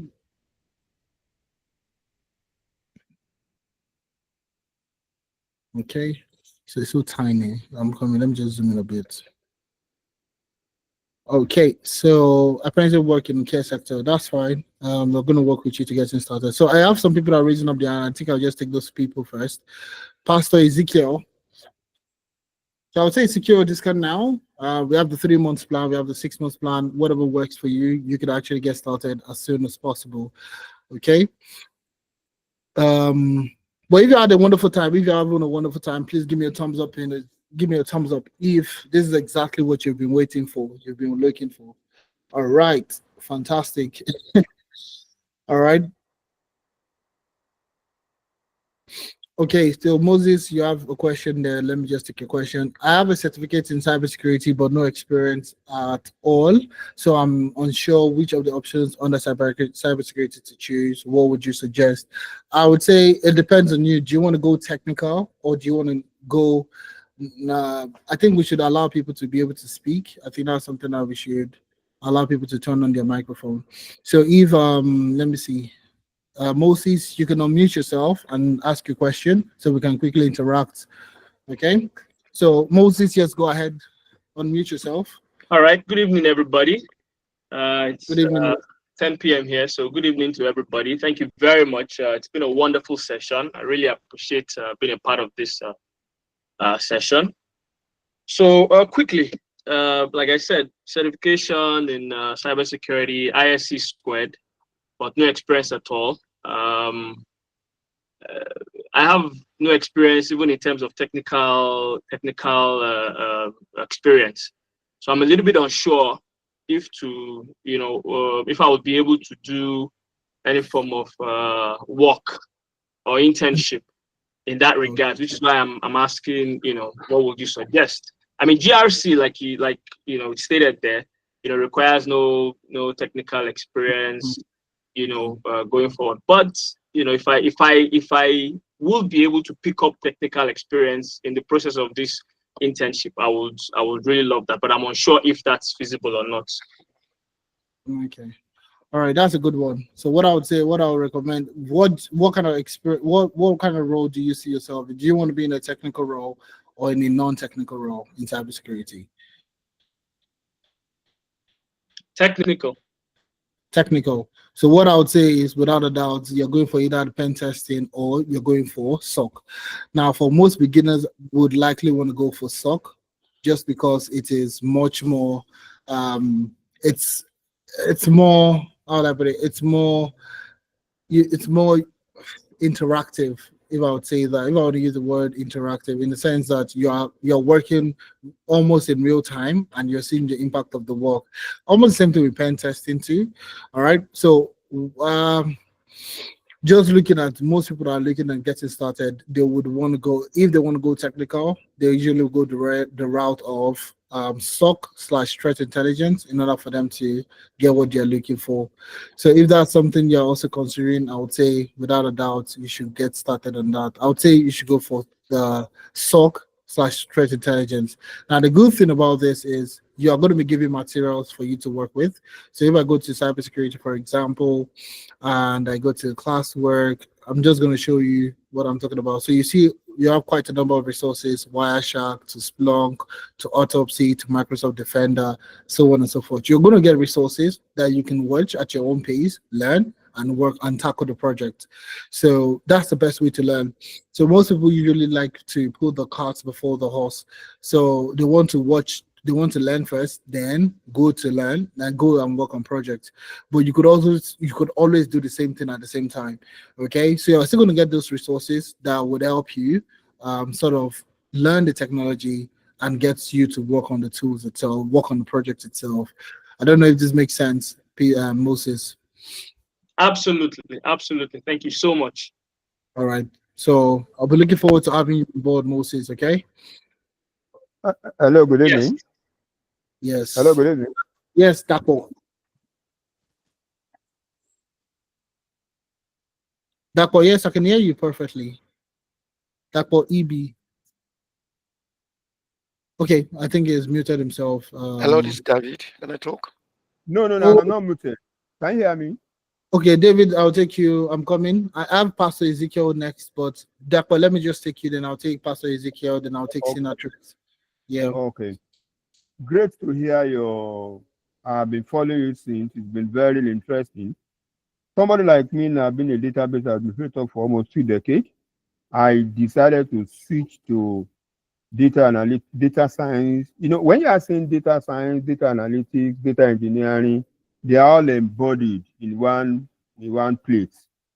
But I'm based in Nigeria. Most of all these things, the challenge we have is hands-on experience.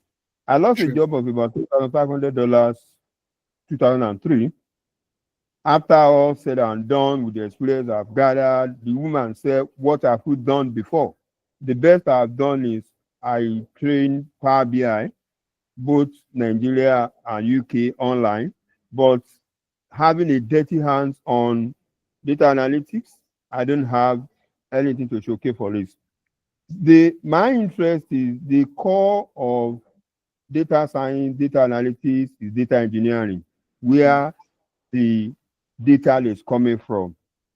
That is the most prominent thing. Data analytics, yes, I have a lot of things I can do that. I'll prefer to do your data engineering course. But I want to know, do you have any student that you mentor in Nigeria? Any of your students that can testify to all this? Yes. I'm asking, I can see many people here in Nigeria like me. We have a lot of scammers online today. That's the reality. I need to be sure I am dealing with the right people. Paying almost a million is not a problem. I want the experience. I want value for the money. Okay. Good. So that's I have to be straight with you because we are all Nigerians. We know the way we package ourselves, the way we for two Aha. hours. We've been here for over 2 hours, but I understand you, no doubt about that. I understand you Good. that more.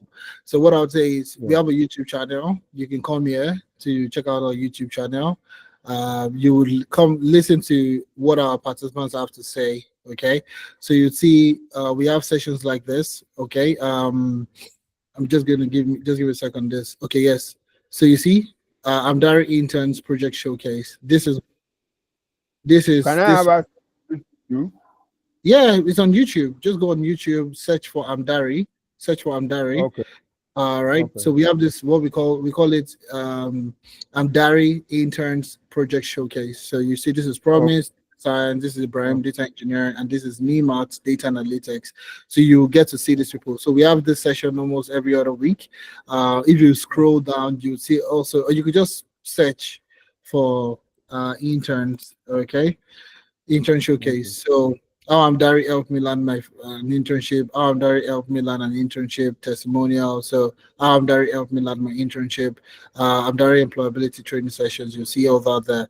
So you'll see a lot of all these sessions that we have. Project showcase. I'm just gonna search for project Thanks showcase. for that. So I don't waste time of others. Will you Yeah. be part of seeking job when I will you be part? Will Amdari be active in searching for a remote job for me? Okay. So we I have have made all it. the, I We have have all made it it takes. quite I easy have for all you. it takes Don't to a worry. good job. Let me show you something. Let me show you something so Oh, I don't take too much of your time. Okay. oh, I'm going to show you something real quick. Okay. So this is Amdari. Okay. Just going to bring this out and probably take this one out here. Okay. So I'm going to show you this real quick. So this is Amdari. Once you create an account, you can easily just go on www.amdari.io, create an account, you have your own dashboard. Okay. You see on the job board, what we have done is to consolidate remote opportunities from different job sites. So remote jobs from LinkedIn, remote jobs from Simply Hired, Career Builder, GitHub, Wellfound, and multiple other sources. We have extracted remote jobs from these places. So rather than you looking for a remote jobs here and there across different job boards, what we have done is to consolidate all these remote jobs in one central location, which is what we call Amdari job board. So it's only remote jobs that you get from across different roles, across different job boards itself. Okay. okay. So once you do that, you don't need that. This is how we are helping you get the job that you're looking for. Okay. Okay.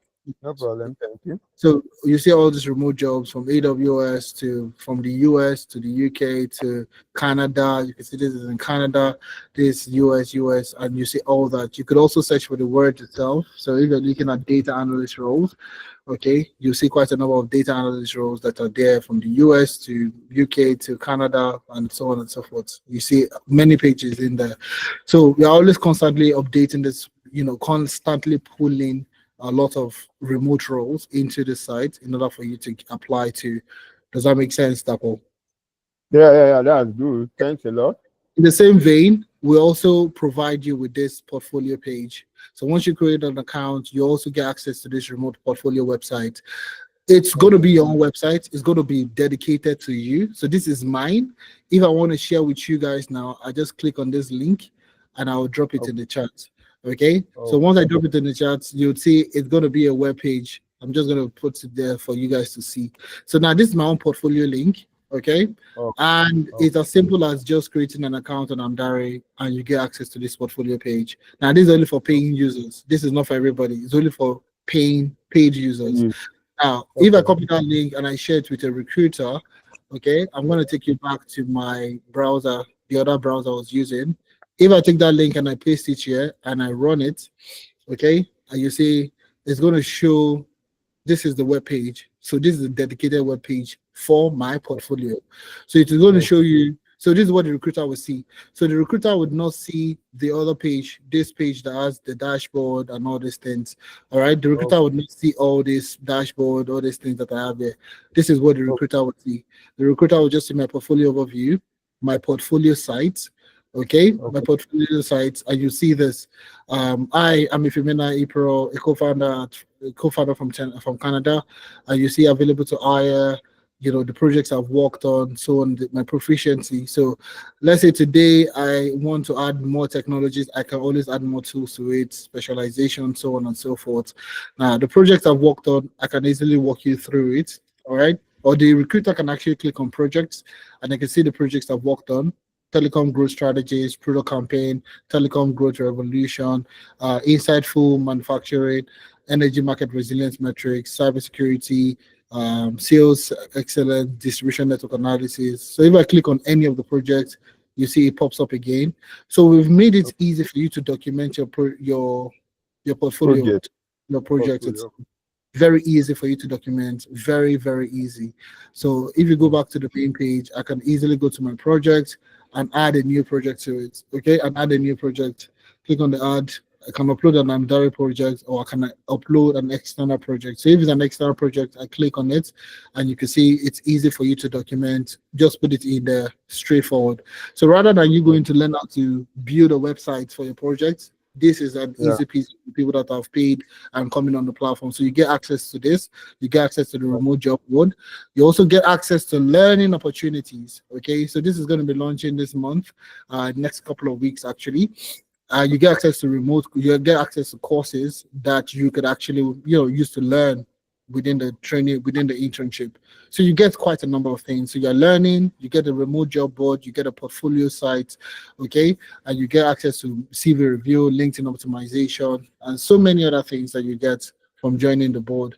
Okay, so that makes so much sense. Yeah, Dapo. Are you convinced Yeah. now? So we will build all these things. If Yeah. if we're likely, if we want to scam you, we don't need to go through this detailed work in order for Oh, us.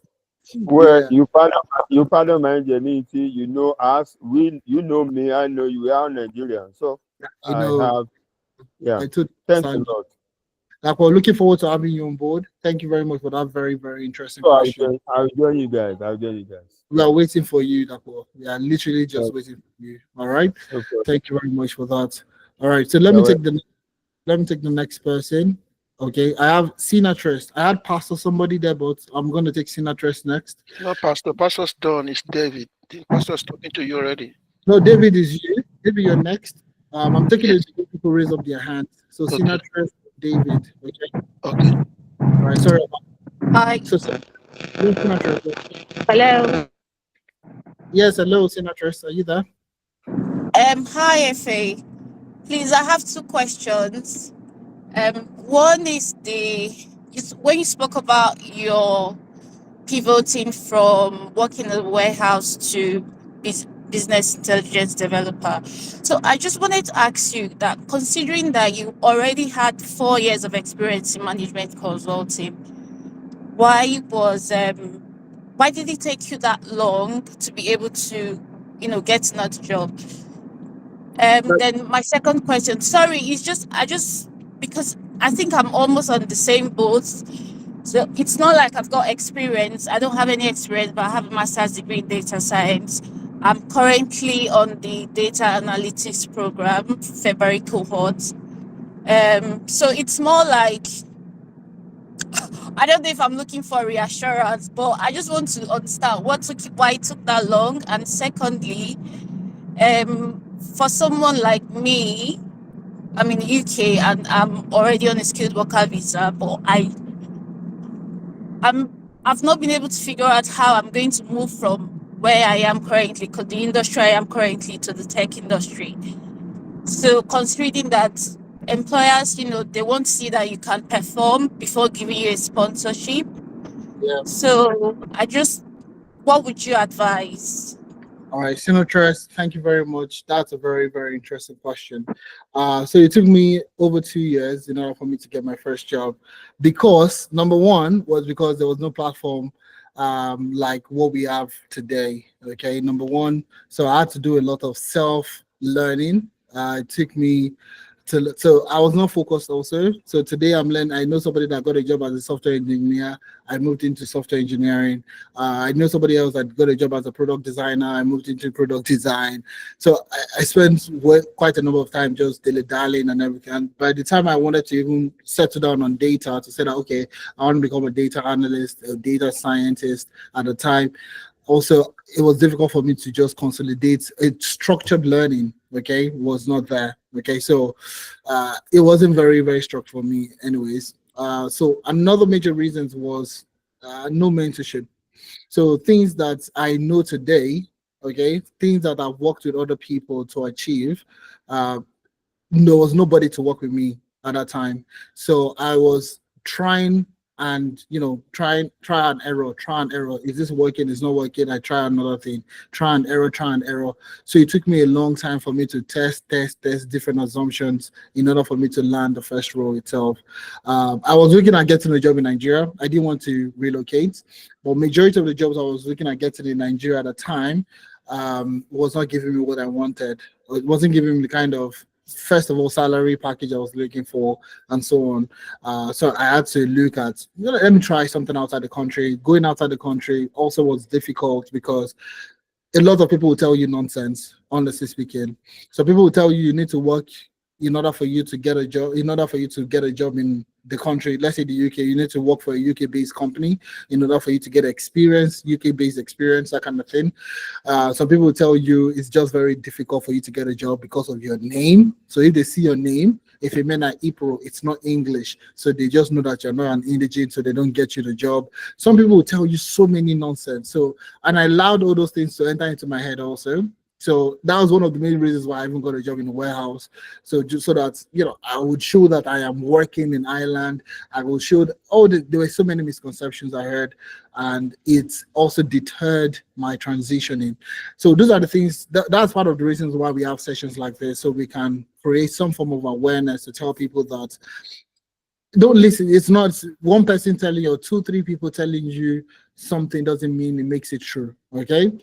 From my own personal experience, personal project, like I said, it was an Arsenal dashboard. If I go on LinkedIn today, I'm just going to take my time. Just give me a second. I'm going to show you this. Okay. If I go on LinkedIn today, I'm just going to take out my time to show. Okay. Let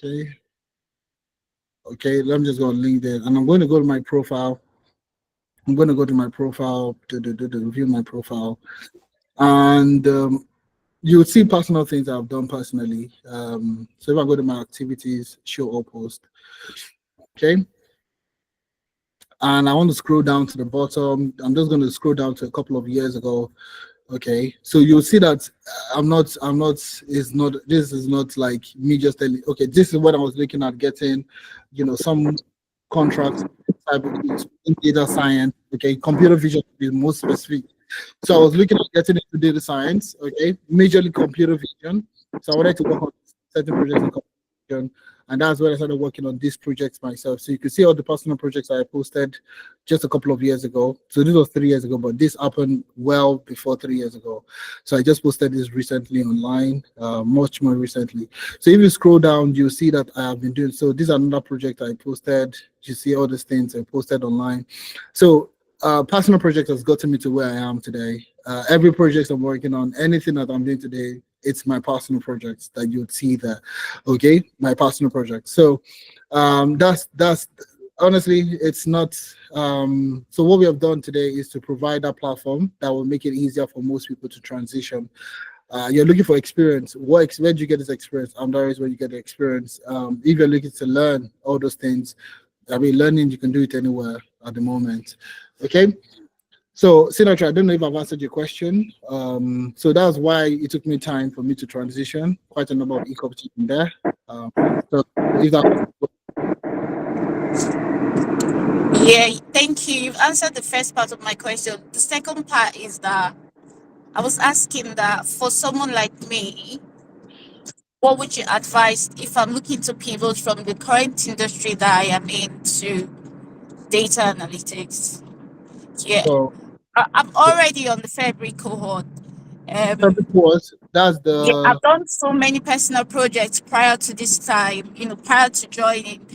But like because I'm already on a sponsorship visa, people don't just want to switch you because they don't know how well you're gonna perform, and putting you on the sponsorship visa is also expensive for the company. They don't want to take you and then you are not performing. So I'm just at a loss at how do I break in on my current from my current visa to get into tech? Like, how do I make an employer see me as valuable to their team? All right, You know, fantastic question, Sinatress. So you say you're in the February court, so you're currently doing data analytics, data science, Dari? yes, I am. Okay. Okay, fantastic. So that's so if that's the case itself, you've said it rightly. um, One of the major requirements now is for you to get, even for sponsorship, it's not just the salary. Okay, salary is like the major aspect, which is about 38,900 or thereabouts, or 37,900 or 38,900. I'm not sure. All right, so you need to get that salary range, and the only career paths that will guarantee that kind of salary range are the career paths that we're offering at the moment. And if you're in the data space, that is fantastic. So, what were practical steps that we're going to take, Sinatress, is we are going to currently, if you're in the federal court, within the end of this month, next month, within the next, I would say within the next 2 to 4 weeks, you will get your CV revamped. Okay. So what we're going to do is, first of all, revamp the CVs that you have, the CV that you're working with, and portray you, paint you, rebrand you essentially in the career path that you're going into. Make sure all this, the other career paths that are not very relevant to the career you want to get into, we're going to fine tune your storytelling, okay? So it doesn't come off as though you don't have any experience. So we're going to find a way to work around it. And these are the things that we've done in the past to help you get started. So I've taken down your name, okay? Okay. And we'll reach out to you, then we can see how we can work it out. I know it can be very confusing and very hectic, figuring out how to do this by yourself. And thank you for joining the board, because we're going to definitely help you achieve what you need. Right? All right. Thank you so much. All right. Thanks, Sinatress, for that fantastic question. Appreciate it. Thank I you. have David next. David is supposed to go next. David, you dropped your hand. What happened? Yes, thank you very. Yeah. Can you hear me? Yes, I can hear you Thank very you, well. Philomena, for the presentation today. I'm so happy to be around today. And when I first saw your advertisement in the media, I was thinking, okay, let's try again, because I've tried some other ones that hasn't worked. We even pay for some of them. And the first thing you mentioned today is when you start a course and somebody said, oh, I'm going to be there for you, and then you have issues, and then they are unable to respond to you. Actually, that discouraged me. Like, I came to Europe as an electronics engineer, and when I got settled, I'm presently in the UK. When I first settled, I was trying to see if I can, divert into computer engineering, and actually did. I remember I did a plus, network plus, and I was just about to do the security plus before I dropped it, because all the interview I went is like, what have you done? What have you done? What have you done? So I went to nursing, actually. So I'm a nurse. But every time I look back, what I've put in and what I actually really want to do, I went to nursing not because of the interest there, but because as a kind of a choice that I can have. I'm still working as a nurse, but I really want to leave. So what do I have now on my table? I did electronics. I'm sure it might not be relevant to discuss, but I did A plus. I did network plus. I'm just about to write the security plus, and actually I want to be a security engineer. Though in my local church, I did all the connection for them for the internet and the rest of it, but there are no challenges. There are no challenges there. We are not having these challenges, or how you go about it and things like that. So I'm looking for that. Things like this can be achieved on this platform. And I really, because like I really don't know what I should be looking at. But like I told you, I'm just telling you the kind of experience I have from the electronics aspect, coming to the computer engineering aspect, the networking, the security. It's just theoretical, but the networking, I've been able to actually work. To be able to actually work troubleshooting and things like that. But I really want to get to that cybersecurity.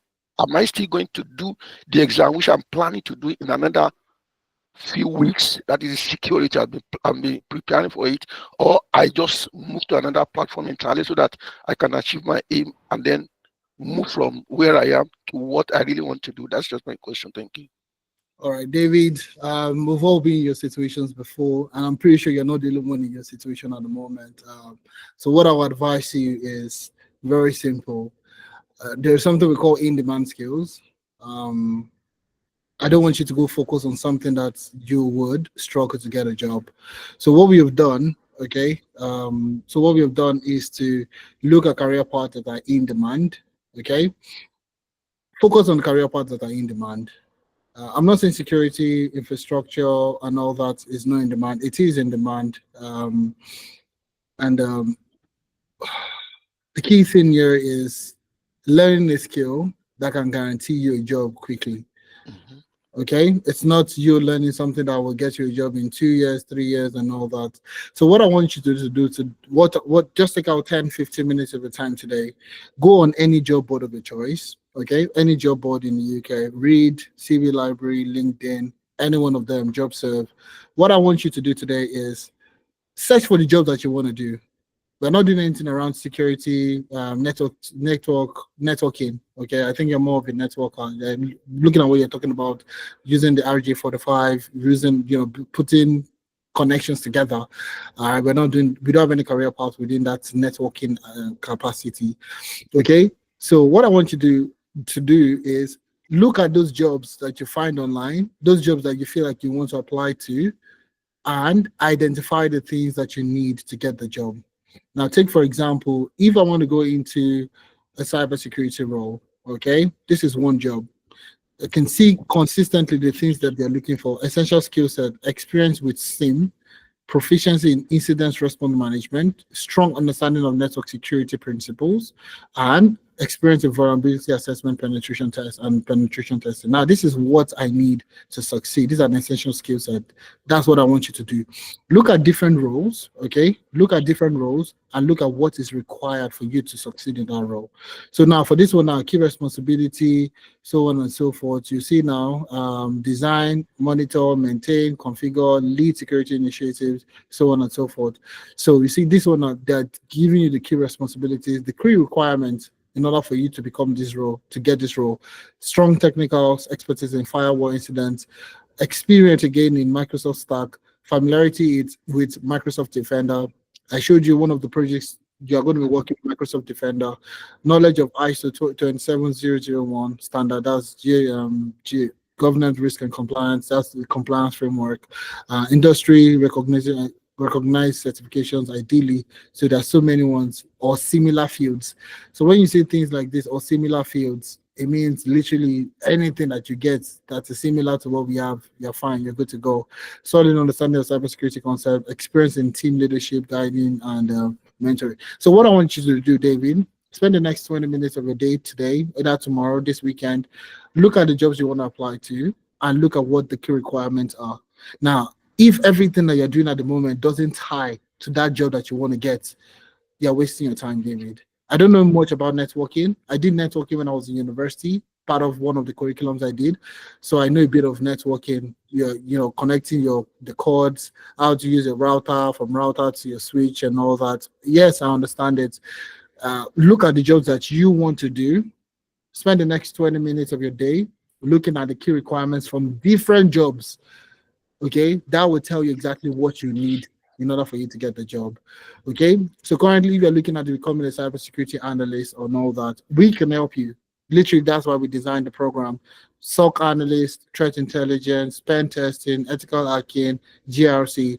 We would guide you in the right way with the projects that we have. But anything around networking, physical network, not just network security, and we can't if it's physical networking, which that's what you're doing, we can't really do much with you. But what I would advise, spend 20 minutes of the day looking at key requirements of the kind of roles that you want to apply to, and you're going to be fine. Is that okay, David? Very okay. How do I get in touch with you if I'm able to find out those things? Or I Yeah, just you could just go on LinkedIn, search me out okay. on LinkedIn, and send me a DM on LinkedIn. Okay, Okay, I'll do that. I'll do that. Thank you very much. awesome, David. Thank you very much for that. Appreciate it big time. I think I'll just take one more question, and we have one-on-one sessions this week or next week. That's from Monday next week. You could always book a one-on-one session. I will be there, Omomi will be there, and we also have other colleagues that will be there with you to talk to you. All right. So one thing I want to reiterate is The discount is only available for the first 20 people. It's not for everybody. Okay. If you notice, everything that we're talking about is personalized, one-on-one CV review, one-on-one LinkedIn sessions, and so on and so forth. So you get a personalized, feedback, coaching from us. Okay. We are looking at getting started. Adeni, let me just say, Adeni is the next. I'm just going to take Adeni Shobowale, and that's the last person I'm going to be taking in today's session. Adeni Shobowale. How are Thank you. you? I'm very well, thank Yes. you. Thank you for this session. Just wanted to find out, is there any reason why project management or product management is in the cohort That is was starting. Yes, because in filling the forms, I saw it as part of the options. Oh, that's Like, it was a mistake. That should be a mistake. So, we it's been, like I said, we sourced for this project. Okay, so it's been a tad bit. Been a bit hard, a tad bit difficult in getting companies to get in for product management, and that's just because of the unique aspect of the project itself, of the organization, the project. So we're kind of working around what works at the moment, and that's the reason why we're not taking in new people at the moment. So it's just the logistics around developing and working with different companies for project management, because one of the major things that you want to work on as a project management is as a project manager is you want to be able to lead your own projects. You don't want to work with 5 other project managers on one project and all of you are doing the same thing. It becomes mundane.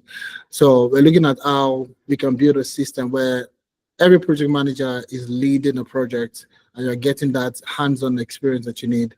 And that's the reason why we took it off for the next cohort. So for the previous cohort, the guys that started in January, February, yes, would have project management in their curriculum. They had project management, but for March and maybe April, we likely would not be having project management, just because we want to define the process for project management to ensure that people get the experience that they deserve. Okay, so we're not just putting people together and just roughing it off together. No. So we want to build that experience for you guys to get you what you're looking for. So I hope that answers your question. Adeni. yes, it does. Thank you. All right, thank you very much, Adeni. Yes, you can book a 1-to-1. Fantastic. I love that. I love the way you wrote it, Jade. All right, one-on-one or 1-to-1, whatever you want. It sounds like an SQL query, 1-to-1, one-to-many, one-to. All right, but yeah, you can book a session. We're going to send you a link after the session today. Just check out your email.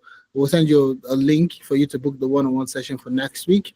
I would say if you have as many questions as you can, please join the one-on-one question and we'll answer all the questions that you have. So this is where we're going to be calling it a day today. What I would say is we are seeing, even for the one-on-one session, we are going to prioritize people that are registered.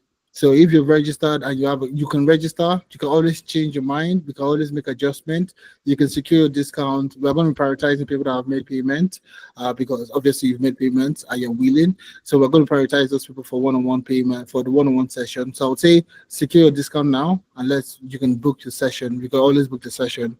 So I can see Power Platform 2. I saw it when I first went on your site. There's no Power Platform on our platform. We don't do Power Platform. I'm pretty sure probably that's a mistake, or maybe we don't have Power Platform at all on our site at all. We've never done anything around Power Platform. Now, the only part where you get to work with Power Platform is on the project. Now, let me just show you that real quick. Then we call it a day, just because of that question. So you see that we the kind of project you get to work on are very, very interesting projects. So if I go to data analytics, I go to classwork, and I go to projects leveraging this, okay? So you'd see for this particular project, they are going to be using Power Platform, Power Automate for this particular project. So I'm just going to go ahead. So you see this. So you're going to be, for this particular project, you're going to be using Google Sheets, Power BI, and Power Automate. So you would leverage some technologies. So it's not just you using Power BI to build the dashboard and that's the end. In a real life experience, you can't just build a dashboard and that's the end. There has to be some form of additional enhancement to make it a bit faster, a bit more automated, so and all that. So you're going to be using for this particular one now. You're using Power Automate to sync new Google Sheets with dashboard and notify stakeholders in real time of changes, updates, and all that. So you're going to be using Power Platform. Well, you're going to be using Power Platform. So Power Platform, for people that don't know Power Platform is a combination of 5 technologies. Power Platform. Okay, it's a Power Platform. All right, Power Platform, combination of 5 technologies, essentially 5 technologies. So you have Power BI. Power BI is part of the Power Platform. Power Apps, Power Automate, Power Pages, okay? And there's one other one, Power Desktop, Power Automate Desktop. So there are 5 of them. There are actually 4 of them, 5 in some cases. So let me see. So you see some of them are 5 there. So this is 5. So yes, Power Virtual Agent. So Power BI, Power Apps, Power Automate, Power Virtual Agent, and Power Pages all come together to make the Power Platform. So most people are more focused on learning Power BI, but they forget about the other Power tools that you have there. So that's what they call the Power Platform. So Michael, you will learn Power Platform is not a tech, it's not a career path that we have on our team, but you are going to be leveraging tools within the Power Platform to work on projects. Okay, so what of a good virtual assistant? We don't do anything around virtual assistants, unfortunately. Okay, yeah. So if you're looking at getting started, I would say take advantage of the discount, register, just click on the main stack link. It takes you straight to this page and you can select on the 3-6 months internship and you can get started. All right. And if after making payment, you still have for the question, book a one-on-one session. We are going to prioritize you in terms of the session. We have the session, ask your question, and we can answer all the questions that you have. And if you've not made payment or you still need some clarification and you want to make payment next week, please remember, it's only for the first 20 people to register. And if you're willing to get started, I would say start as soon as possible.